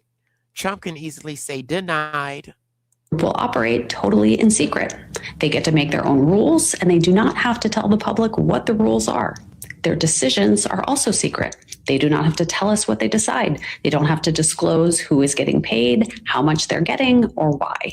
The decisions of these 5 people are final. There is no appeal process. There is no input from the public. There is no oversight by Congress. There is no judicial review. The only obligation these people have is to make a quarterly report to the Attorney General, and that report is confidential. This corruption is beyond belief. Beyond belief. The agreement says that Trump will not receive any money from the fund, but it turns out there is a secret addendum to the agreement, which is actually quite valuable for Trump. It promises that we don't pay our taxes. They're detaching wages. They're putting liens on property, chasing you down like a thief in the night. But his family gets immunity. Trump, as well as his companies and his family members, will never again be audited, investigated, or sued by the U.S. government, even after he leaves office. This is the most lawless, most corrupt thing we have seen from this. Very corrupt. No one should be okay with this. Not even his base, his MAGA base, any Republican. Nobody should be okay with this. Nobody. This administration or from any presidential administration ever. It is a total betrayal of the interests of the American people. Congress has the power to stop this. It's actually not just a power, it's a duty. Congress has a constitutional duty to block. And they are moving on it, and we'll get into that. This illegal action. There are multiple ways they can do it. They can file a lawsuit, or they can legislate, which is the whole reason. And Blanche, he wants this position so bad, he literally met with Republicans to change their minds. For their existence. The Constitution gave these people a job to do, and we sent them to Washington to do it. So please call your reps and let them know that we are counting on them to step up. Let them know that if they don't, they are just as responsible as our president. Everyone should be talking about the fact that Trump did not drop his $10 billion lawsuit against the IRS like they said they were going to do earlier this week. Instead, he found a better deal for himself and had his DOJ settle it, not for $10 billion. I have to say this one more time. This type of corruption it'll go down in history. Again, our kids will be reading about this type of corruption in their history books. But they did a 1776 weaponization fund, $1.776 billion to pay off his allies or anyone that is friends with him that thinks they were wrongfully investigated by the Biden administration. But what Trump got out of this? We have people walking around with no food, electricity, no medical. We don't have medical insurance, but you can run and pay your friends who committed crimes money. From our tax dollars, mind you. This was immunity from any tax crimes, past, present, or future. So if he fails to pay taxes due in the future or from years prior, they will remain unpaid and nothing can be done about it. So he is going to gain much more down the line, potentially, in not paying taxes than he would have from a $10 billion payout. This is the ultimate act of corruption, guys. This goes for Trump, his kids, his wife, his entire family, his organization, all of it. Immune. So now he's immune from official acts and some unofficial acts. And this thing is so broadly written, it might include more than just taxes. Let me know what you guys think about this. Make sure to spread the word, follow along for more, and I'll see you back here for the 411. The Justice Department is asserting that as of now, President Trump, his family, and any businesses related to them or trusts do not have to answer any questions. Again, there are so many Republicans that's against this. And Dems, of course. That the IRS might have about their taxes, whether they were paid or not. But at this point, it's not about the left or the right. It's about right and wrong. And this is wrong on all levels. On all levels. Not in full and how they were paid, and can never again be prosecuted for anything related to that. This is bound to be very controversial for any number of reasons, including questions about the president's past tax returns. This is part of that agreement that the government entered into with President Trump for dropping his $10 billion lawsuit against the federal government because of the leaking of his tax returns during his first term. As part of that agreement, the federal government, the acting Attorney General Todd Blanche, posted in a one-page memo on Tuesday morning that the government, as of now, quote, releases, waives, acquits, and forever discharges each of the plaintiffs, that's Trump, his family, and his company. How do they get to incorporate their family? His family, how? If his tax returns was the only ones that was leaked. From, and is hereby forever barred and precluded from prosecuting or pursuing any and all claims, counterclaims, causes of action, appeals for request for any relief, meaning anything that happened in his taxes in the past doesn't matter one way or the other. This is also part of that agreement that had $1.8 billion. Critics are calling it a political slush fund. It is for alleged victims of the weaponization of the Justice Department. This money is coming from us. We don't get to choose whether or not we don't want to pay our taxes. Like, this is insane. Which could include rioters on January 6th, including those who vandalized the Capitol, including those who beat up police officers. Acting Attorney General Todd Blanche was on Capitol Hill Tuesday, and he answered some questions about this $1.8 billion fund, and he said it will be confidential and anyone can apply. One Republican congressman pointed out that there seems to be an inherent conflict of interest here because Todd Blanche and the federal government are entering into an agreement with and negotiating with the same person that they respond to, President Trump, their boss and the plaintiff. Total control all the way around the board, sealed. Their boss now is no longer going to be held accountable for anything having to do with his taxes as of now. And in addition, friends and allies can apply for funds from. And I truly believe he did this for protection, of course, but I felt more so because he knows once he is out of office, and if the Democrats get in, he will face indictments, investigations, into all of the corrupt things that he has done while sitting as the president. But let's go. This $1.8 billion fund paid for by your tax dollars. Donald Trump's weaponization fund, the $1.8 billion to give to allies, and then the agreement to drop all audits against him, his family, and his companies, it can be undone. Let me explain how. I spent the day researching this, both from a legal perspective, remember I'm a lawyer, but also from a journalistic perspective. First, the weaponization fund. This wasn't actually a legal settlement agreement approved by a court, and that's important. It's a private agreement between the DOJ, Trump, and his family and his companies. Here's how that can be undone. First, Congress can undo it, and Republicans. And this is what they are doing now, right now. Republicans on Capitol Hill already say they don't like this fund. Second, courts can undo it. Now, the difficult thing there is who has standing to sue? Well, you know who will? If the House of Representatives or the Senate flips blue in November, either would have standing to sue because it would be a misappropriation. And this is what Seth was talking about in the chat. Later on down the line, if the Dems get in, they can go back. But there's the problem. How would they recruit the money? By then, it will be gone.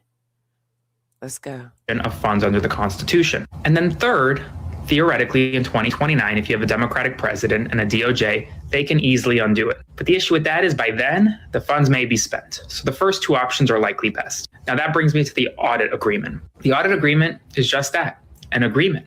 It can be declared void by a DOJ in 3 years' time. Now, there may be some statute of limitations issues, but there really are none when it comes to tax fraud as it relates to IRS audits. So this weaponization agreement and this audit agreement, they may stand for now, but they will be in jeopardy in the near future, and definitely if Democrats win in And that part in the near future, I need this to be undone now, not the near future. 2028. Let me know what you think. Spread the word. Follow for more. The Justice Department has announced a nearly $1.8 billion fund to compensate people who claim that the government weaponized the legal system against them. CBS News has learned that this fund has set off a frenzy at law firms and public relations offices in Washington, D.C., which are seeking to position their clients to potentially reap some of the money. John Eastman, a former attorney for President Trump who was disbarred in California. He's seeking. This attorney that was disbarred, he wants some of the money. Told CBS News that he is waiting to see details about it. And though it is not clear what exactly the criteria is for submitting a claim, Eastman is one of a number of allies of the president who believe they were wronged by the government and may apply to the fund, which will be governed by a commission of 5 members appointed by Acting Attorney General Todd Blanche. He was disbarred for a reason, but okay. The fund has now drawn legal scrutiny from both Democrats and Republicans in Congress. One Republican lawyer close to the administration, who was granted anonymity to speak freely, told CBS News that they would expect the DOJ's fund to face court challenges. You can read more about this story at cbsnews.com. Hey, everybody. I did not think it was possible for the Now, this is the part 2 that I was talking about, guys. Let's get into it. slush fund situation to get any more corrupt, but it has. I want to share the latest, and I want to ask for your help urgently. I'm Liz Oyer, the former pardon attorney for the Department of Justice. So right now, Todd Blanche, the acting attorney general, is... This is about him meeting with them to try to convince them to change their minds. Is up on Capitol Hill for a private meeting with Republican senators. Democrats were not invited to this meeting. Blanche is trying to persuade Republicans not to block the $1.8 billion slush fund. Congress clearly has the power to block it, and some Republicans... I'm hoping that Congress blocks it. Diamond Gang, can I please get 4 more likes? Can you please get me at least to 50 likes? Please and thank you. I appreciate it. If you would like to support the channel, the Cash App is pinned. Thank you. Have said that they are considering it. So Blanche is up on the Hill today trying to shore up support among Republican senators. And here's how he's trying to do it. Essentially, he is trying to bribe them. In advance of the meeting, Blanche sent Republican senators this 1-page overview of the slush fund. You hear this? He's trying to bribe them to change. Trump will do anything to win. Anything. There's a lot of nonsense in here, but there's one really important thing that I want to focus on. It explicitly says that senators are eligible to bring claims under this fund. In fact, so he's trying to sell them and let them know that, hey, you guys can apply for the slush fund too. The weaponization fund. It specifically lists senators whose records were secretly subpoenaed as one category of victims who are entitled to financial compensation from this fund. That would include Lindsey Graham, Josh Hawley, Ted Cruz, and a number of other senators whose phone records were reviewed by the FBI as part of the January 6th special counsel. Diamond Gang, what do y'all think? Do you guys think that he will be able to convince them to not block it? I haven't heard anything, and I'm pretty sure when I get off of here, we'll know, but... investigation.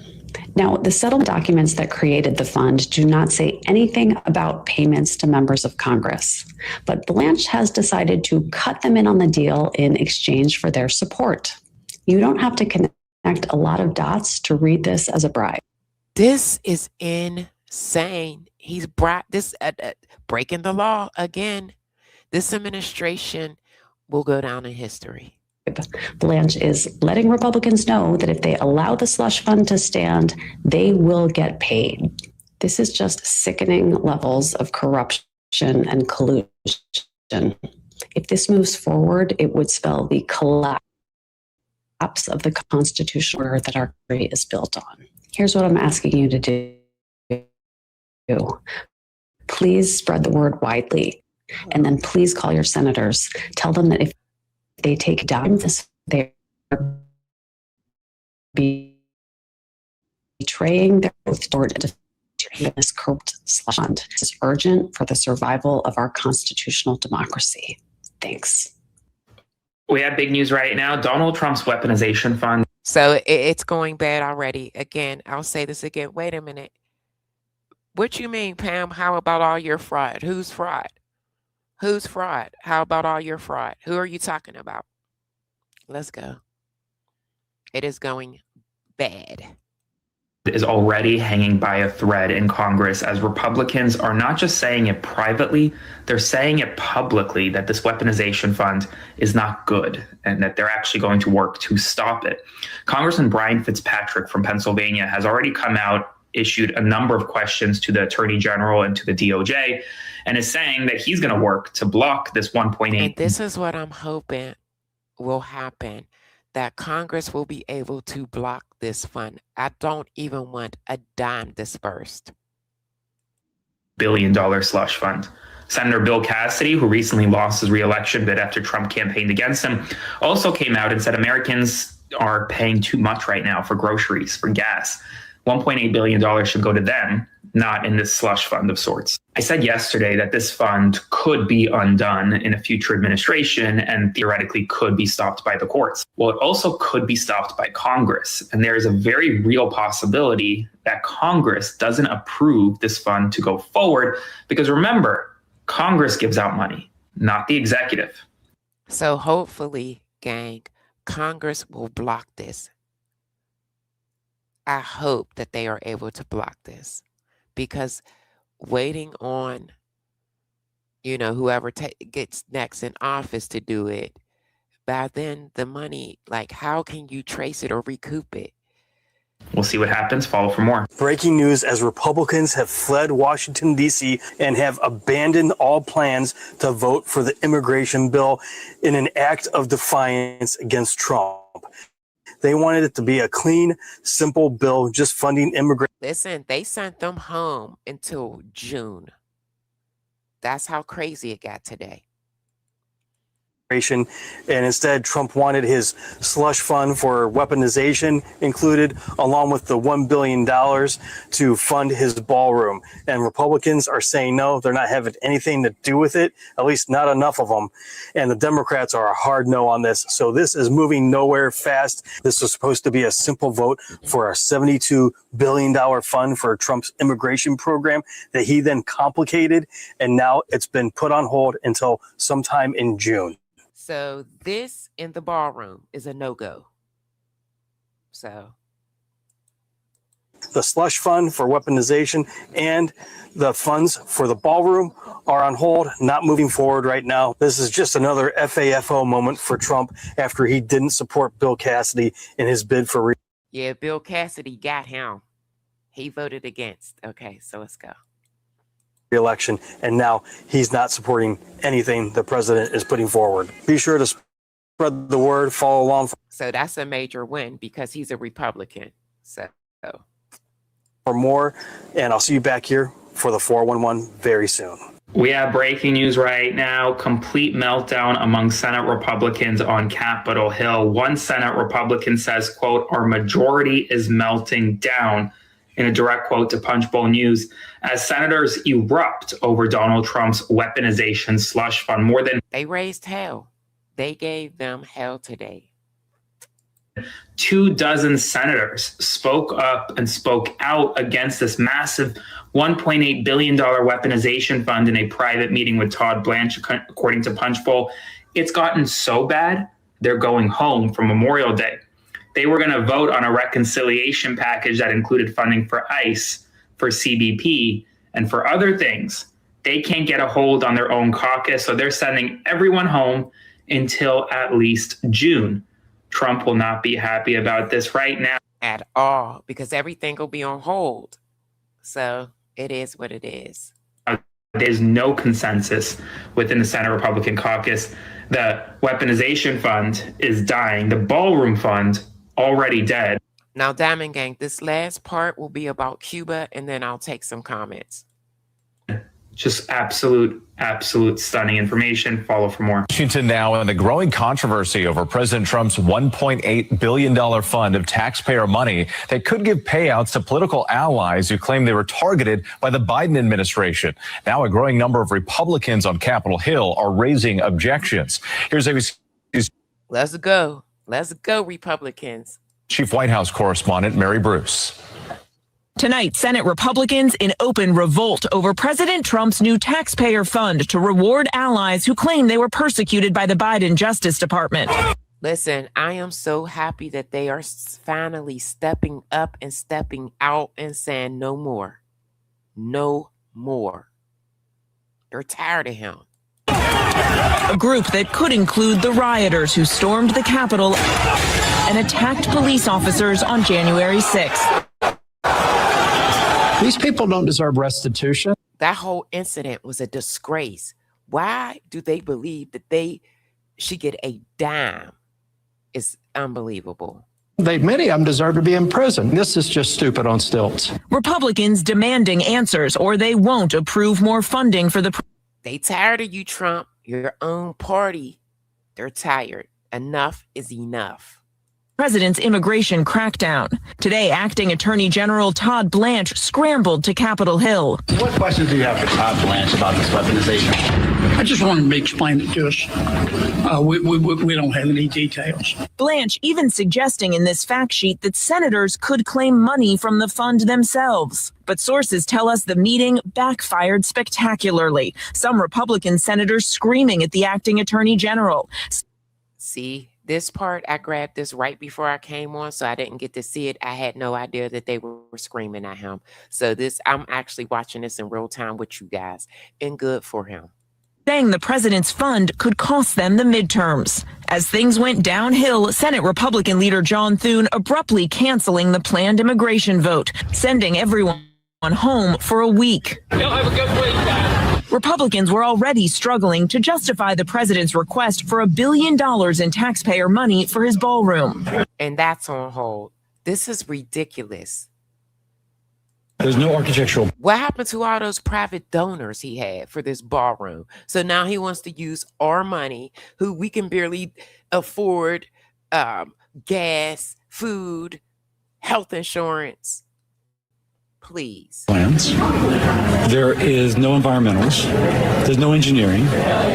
There's no sense of when we ask, how did it happen to cost exactly $1 billion? I just don't get it. Trump insists the project is being paid for entirely by private donations, but says he needs $1 billion from Congress for security upgrades. Did you hear this? For security upgrades. He's talking about even flying drones. Ridiculous BS. Are you losing control of the Senate Republicans? I don't know. I really don't know. I can tell you, I only do what's right. And with the president today also spent time talking about his new triumphal arch to be built near Arlington National Cemetery. Today, a federal panel stacked with Trump appointees approved the plan. Trump was asked if he also needs congressional approval. He said, quote, "No, we don't. We don't need anything from Congress." All right, Mary. Nah, we don't. He says that up every time we get mad. We didn't need them. We didn't need NATO. We don't need this person. Why you asked? Mary Bruce at the White House. Thank you. In a tense meeting on Capitol Hill, Acting Attorney General Todd Blanche tried to sell skeptical. Listen, if he don't change their mind, again, he is auditioning for this job. So if he don't get it done, he gonna be just like his girl, Pam Bondi, fired. Senate Republicans on the nearly $2 billion anti-weaponization fund. One big question was whether those who were convicted for assaulting law enforcement on January 6th would be compensated. The DOJ has not ruled it out. What do you want to hear from Todd Blanche? About the payout pot for punks? Not a lot. Look, under what circumstances would it ever make sense to provide restitution for people who were either pled guilty That part. Listen up, gang. They not playing with him. or were found guilty in a court of law? Among those found guilty, Enrique Tarrio, who was sentenced to 22 years in prison for. That's the guy that said, "I'm not going to be too greedy," asking for $2 to $4 million. Get your ass out of here. Charges related to January 6th, including seditious conspiracy.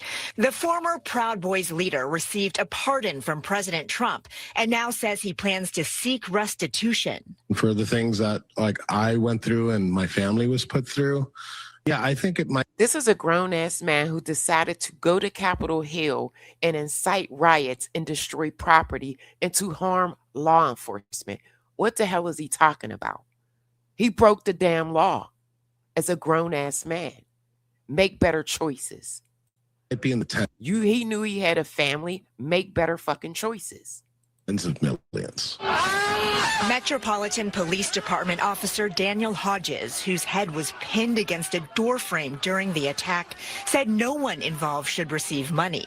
Hodges has filed a lawsuit to block the fund. These people, they should not be rewarded by the government for their attempt to overthrow the government. They tried to. That part, what part are they're not getting? That they feel that they are entitled to a goddamn dime. He's lucky he's still not sitting behind bars. Stop the peaceful transfer of power. Senate Republicans also signaled they wouldn't support $1 billion to enhance security for Trump's White House ballroom. The president was asked if he is losing influence with them. I don't know. I really don't know. I can tell you, I only do what's right. Tonight, there's also. What? He only does what's right. This fund is corrupt. A bipartisan effort in the House to block that anti-weaponization fund. Republican Congressman Brian Fitzpatrick and Democrat Tom Suozzi introduced a bill that would prohibit federal dollars from being used to pay any claims submitted. Tony. Weijia, thank you very much. Hey, this is breaking news. Now we're going to get into Cuba. They threatened us, okay? You know what? Trump, they're set on it. We're helping Cuba next. And it's going to be sooner than later. And I'm pretty sure that we're going to help them while we are still in the midst of this war. Cuba is warning of a bloodbath if the United States attacks them. Their president saying the threats of military aggression against Cuba from the world's greatest power are well known. The threat itself already constitutes an international crime. If it were to materialize, it would trigger a bloodbath with incalculable consequences, plus the destructive impact on regional peace and stability. Should we expect any escalation here, or? So he doesn't think that it will come to that, but you just heard Cuba threatened us. But let's listen. Did they expect anything? Yes. No, there won't be escalation. I don't think there needs to be. Look, the place is falling apart. It's a mess, and they've sort of lost control. They've really lost control of Cuba. Why is there all of a sudden such an emphasis from the Trump administration on Cuba? Well, Cuba has for a very long time been an adversary of American policy here in the Western Hemisphere. During the Cold War, of course, the communist Cuban regime allied with the Soviet Union and was a platform for various Soviet strategic efforts in the Western Hemisphere, famously including events that led to the Cuban Missile Crisis in 1962. Since the end of the Cold War, Cuba has remained closely aligned with now Vladimir Putin's Russia and also partners with China on a variety of initiatives and has been. I wonder if that's going to fracture, or is he going to have conversations with Putin about his plans for Cuba? And essentially a thorn in the side of the United States in the hemisphere for some time. But with Vladimir Putin's Russia distracted by the war in Ukraine and the toppling recently of Maduro in Venezuela, leading Venezuela, an important partner of Cuba, to tack more closely to the United States, Cuba is in pretty dire economic and strategic straits. Listen, there's a warrant out for Castro. He's in his daggone 90s. Its economy is in shambles, and it is much, much weaker than it was until recently. Indeed, there is a looming humanitarian crisis there as we speak. The Trump administration seems dead set on compelling some sort of regime alteration, perhaps in the style of what happened in Venezuela with the removal of Maduro, but his replacement by Delcy Rodriguez and other regime officials who had once been close to Maduro in his seat. Fidel Castro's brother, Raúl, who remains the senior. Yeah, the brother, Castro's brother. like this man, when I show you him, he is so old, but let's go. Presiding political figure in Cuba today, that could be a predicate for a Caracas-style, Maduro-style raid. We don't know that for sure. If something like that were to happen, it would just be one more illustration of the extraordinary ambition and extraordinarily high appetite for risk of Donald Trump and his administration's foreign policy. Regarding Cuba, there was an aircraft carrier that just arrived there this week, this aircraft carrier. Are you sending that there to intimidate the Cuban government? No, not at all. The Cuba, look, it's a failed. I believe that we are sending troops over there because, yeah, he's getting ready to invade. Country, everybody knows it. They don't have electricity. They don't have money. They don't have really anything. They don't have food. And we're going to help them along, and we're going to help them. We have a lot of people right here in this country without. We do. Help us. Because number one, I want to help them, on a humanitarian basis, but we have the Cuban American population, much of it living in Miami and Florida. That's a great group of people, amazing group of people, industrious, they're great Americans. They've wanted this to happen. They want to go back to their country. They want to help their country. I hope they're going to stay here, but they want to go back. They want to invest in their country and, see if they can bring it back. Other presidents have looked at this for 50, 60 years. Here he go comparing other presidents. And here he is, just like Iran, 47 years. And I was the one, that was tough enough and bold enough to do it. Years doing something, and it looks like I'll be the one that does it, so we'd be happy to do it. We want to open it up to Cuban Americans where they can go back and help. How do you intend to get Raúl Castro to the United States? Listen to this old man, they want him to let him live out the rest of his life. He is in his 90s. Well, that was a grand jury in South Florida returned an indictment on Raúl Castro. It had nothing to do with us. The grand jury, the evidence is clear. He admits to it. Raúl Castro openly admits and brags about he shot down civilian, gave the order to shoot down civilian airplanes. And, how would you get him here? Well, I'm not going to talk about how we're going to get him here. If we were trying to get him here, why would I say to the media what our plans are about that? I know you have to ask, but why would I answer that? The bottom line, there's a lot. They probably don't have a plan, just like Iran, no plan. At that point, he becomes a fugitive of American justice. And, well, if there's an announcement, we'll tell you afterwards, not before. Okay, a couple more and I got to get on. You still have conversations with Raúl Castro's grandson or Look, we remain. Here's the problem we have. We'll engage with the Cubans. We have. Our ambassadors met with them recently. The CIA director was down there a few weeks ago. There's some State Department communications that occur. I just don't see a lot of. At the end of the day, they got to make a decision. Their system doesn't work, right? Their economic system does not work. It's broken. And you can't fix it with the current political system that's in place. They just don't comprehend how to do it. And it's a failed state. So, of course, we have to get in the midst of it, in the middle of it. Like their economy and the model they're trying to follow in Cuba doesn't resemble what anyone is doing anywhere in the world. I mean, there are other ways to do it that can provide the people of Cuba prosperity and opportunity. And it's what I said in the video to them the other day. You look at Cuba, in the Bahamas, in Jamaica, in the Dominican Republic, here in Florida. Cuba's surrounded by places where people have the right to do things like own a business, work for themselves, and be able to vote and for the leaders that govern them and or replace them. So if that's possible all around Cuba, why isn't it impossible? They are gearing up for us. I mean, that is an easy defeat.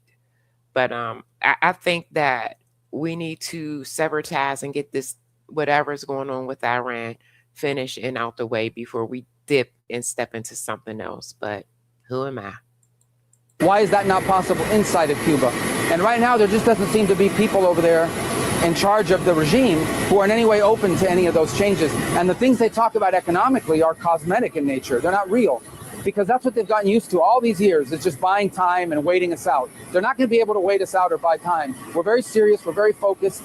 As I told you a moment ago, in the context of Iran, the president's preference is always a negotiated agreement that's peaceful. That's always our preference. That remains our preference with Cuba. I'm just being honest with you. The likelihood of that happening, given who we're dealing with. That part, they already said they're not willingly We're going to allow it. Right now is not high, but if they have a change of heart, we're here. And in the meantime, we'll keep doing what we need to do. We begin with the indictment of Cuba's former president, 94-year-old Raúl. 94. Look at this old man. Goodness, it's over. Just let him go ahead and go on. Raúl Castro. He's facing federal charges as part of the Trump administration's pressure campaign against Cuba. Now, Castro was indicted Wednesday in connection with the killing of 4 people in the 1996 downing of 2 civilian planes. 3 of them were American citizens. As of now, it's not clear if Castro, like former Venezuelan President Nicolas Maduro, will be brought to the U.S. for trial. The Cuban president, the current Cuban president, says if there's any military action, it would result in a, quote, bloodbath. So you hear that? You guys hear that? Let's go.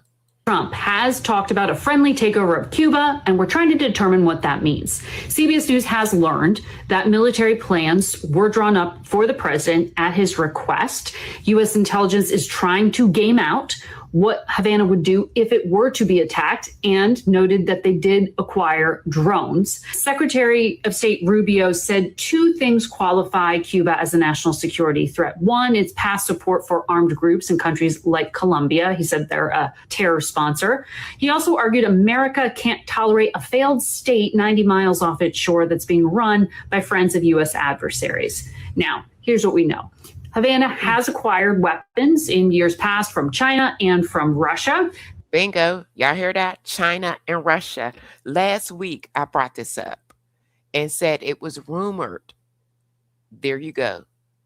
So it's no longer a rumor. Those countries also have spying posts in Cuba. The Trump administration says Russia's largest overseas spying post, its listening post, is in Cuba, and satellite images show it isn't a Cold War holdover. In fact, they've recently been under development. China also has one, which was first revealed during the Biden administration. So the Trump administration has said to Cuba, you got to kick him out. The CIA director recently brought that message to Cuban leadership. And in the meantime, Cuba's leadership says they're not a threat to America. America's top diplomats are continuing to engage on the ground. They are offering, in many ways, help. They are looking at the popular protests in the streets as the energy crisis gets worse. And they're pressing Cuban leaders to voluntarily change the communist system. Do this diplomatically instead of the other option. It isn't clear what President Trump's deadline is for changes, but we're tracking. Why is it so emotional? Because now this guy right here literally broke my heart, because it's just sad. This made me want to help them, So let's take a listen. we have been waiting for this moment for 67 years. And no one has paid any attention to the cause of the Cuban exiles. Not the UN, not the Organization of American States, no one, not in Europe, not in Asia. We have been ignored. And as imperfect as this may be, the Trump administration this broke my heart. Let's go. It's the only American administration that has shown real concern about changing the lives of the 11 million Cubans back in the island. We need to help the Cuban people. It's everything that they're going through right now because of Raúl Castro's dictatorship. I think it's time that I'm happy that Trump is doing something about that situation, and we support it. All right, guys. So they want the help desperately. Yeah, that breaks my heart. Let me take a couple of comments and then we're going to close out. Let's see. You said, what's up, Tariq? You said Israel is focused on Lebanon. Yeah, they are. Let me take a look. You said 30 million to be precise. 30 million to be precise as far as you said he talked Trump into it, but but Israel stopped attacking when Trump issued the temp. See, no, they didn't. Israel didn't stop. I'm telling you, they did not stop. Every time that I go live, I make sure that I bring a piece over here about what's going on over there. They never stopped. Matter of fact, the ceasefire was supposed to go on for 3 weeks, and Israel requested to end it a week early. They've drawn imaginary lines and made reasons to attack. So, let me take a look. Please, please, please, if you are on Rumble, I need you guys to get over there. Follow me on Rumble. Similar content, okay? Celebrity gossip, and I do live streams, war updates. They're not as long as the ones that I do on YouTube, but please get over there. You said,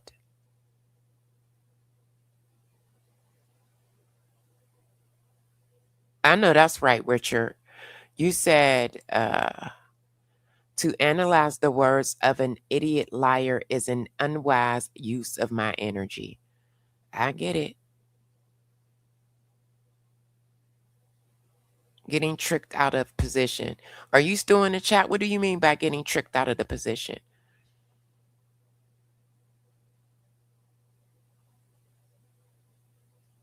You said, are you serious? Do you know? Maybe I'm too far up. Let me come down. These are older comments, and they may not be in here anymore.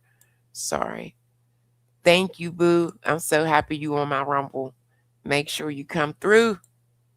Yes, subscribe to the channel. If you like this content.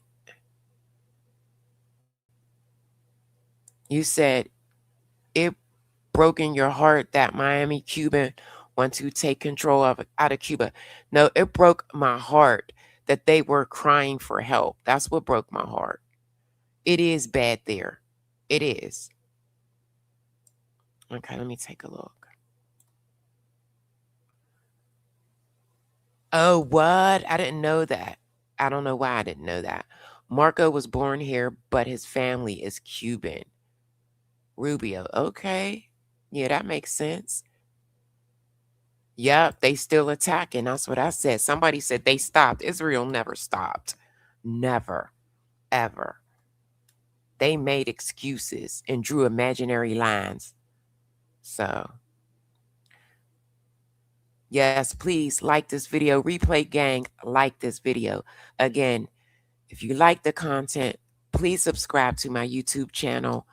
I used to go live at least 4 times a week to give updates, but now that I am over there on Rumble, I will try to do more updates over here on YouTube twice a week. But if you want daily updates, they're 45 to an hour long live streams. Come on over to my Rumble, okay? I don't care. They're crying out for their family. I don't care if they're in Miami or not. It broke my heart because I'm pretty sure they have family at home in Cuba that's not doing well. So it broke my heart again. But all right, Diamond Gang, we are actually over the 2-hour mark. You said, ask them what was Cuba before Castro. Rich people playground, which causes the uprising. They want that back. They could care less about the Cubans. Okay.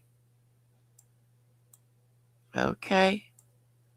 Yeah, I heard what Trump was saying as far as, you know, Cuba, and it's a nice place and how the people are and whatever. You said, please, they don't care about the Cubans in Cuba. They just want to control it. Okay. I got it. Okay. If that's how you feel, all opinions here are respected. You just can't be disrespectful. I'll place your, you're entitled to your opinion. I don't know much about it. I'm going to be honest about that. I never really got into it until I just, seen the threat and thought I'd bring it here because that's all Trump is obsessed about, is taking Cuba next. So, yes, thank you to everyone that joined this live stream and participated in the chat. But all right, Diamond Gang, it is 1:30 a.m. I got to get at least 2 hours of sleep. Please subscribe to the channel. Keep your notifications on. And again, Rumble is the great spills the tea as well. So I do the same thing over there. It's just 45 minutes to an hour. And I also do celebrity gossip. Okay? With that being said, listen. That is my opinion, and I'm entitled to it. Listening to that clip, it broke my heart. That's it. That's all. That's my opinion. You can have a different opinion. I read your opinion. I just told you I don't know what the hell is going on over there. Hearing that man cry for help broke my heart. That's it. That's all. Boy, bye. Good night. Good night. There you go. I didn't make any calls on the government. I didn't say anything. You know what I'm saying? I just said that the man broke my heart. Made me want them, drop the link. I banned him. You're not going to take my opinion away from me either. I let you have yours. Let me have mine. He was start being disrespectful. I read your opinion. What more do you want? What more do you want? Like, get out of here.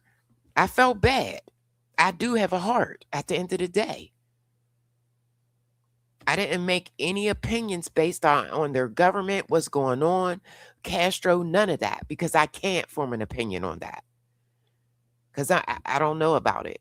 And I stated that. That's it. That's all. Right. Same with Greenland and Gaza. That came up too today. That came up today too. But here's the thing. If they're in dire straits like that, I don't give a good goddamn what Trump wants to do. Get them people some help. That's you know what I'm saying? Sometimes you got to deal with certain things, especially when you down bad. But only people that struggle to know the sacrifices and know what a struggle is would know what that means. Shit, if that's what they want to do, in order for them to get lights and to be able to thrive, then let it be. Let it be. Those people are literally down there in the dark. So, I don't give a good goddamn what they want to do. So if they want to take control of it, it is what it is. Get them people out the damn dark, for starters. So, all right. I'm going to go ahead and get up out of here. That's it. I mean, humanity, I do have a heart. I feel bad for people. And sometimes, we got to take and deal with certain things, in order to survive. So it is what it is. I'm pretty sure that probably is what they want to do, take control. But right now, them people are in the dark. Anything right now would be, would put them in a better situation. That's all I'm saying. So, but all right, guys, let me get up out of here. Thank you guys for joining the live stream. Shouts out to my mods. I love y'all. Shouts out to my subs. And shouts out to anyone that subscribed to the channel tonight. Welcome and thank you. All right, good night, guys. I gotta go. Until next time, I will see you guys on this side in a couple of days. If you want to find me, I'll be over there on Rumble. All right, guys. Good night. Mm-hmm. Still under degrees. Sip with me. I'll pour it hot, so hot. I'll pour it sweet, so sweet. Spilling his tea, spilling and sipping his tea, spilling and sipping his tea. Thanks for watching me, tuning in, subscribing, hitting that like, smash that like. I don't bite, no. It's Yolanda degree, feeling great, spilling tea.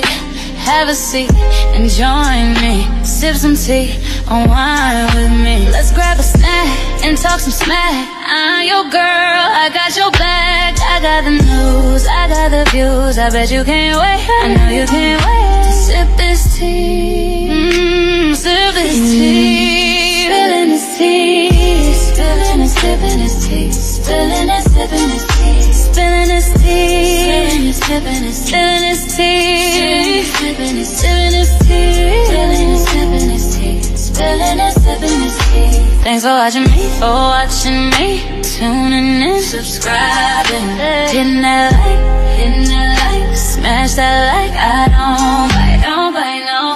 It's Yolanda degree, shining bright, set the stage. Hollywood dreams, red carpet scenes, glitter and glow, the secrets I know. Drama with flair, I serve it rare. I got the scoop, I got the proof. I know you can't wait, so come and escape and sip this tea. Sip with me, spilling this tea, spilling and sipping this tea, spilling and sipping this tea, spilling this tea, spilling this tea, spilling this tea, spilling this tea.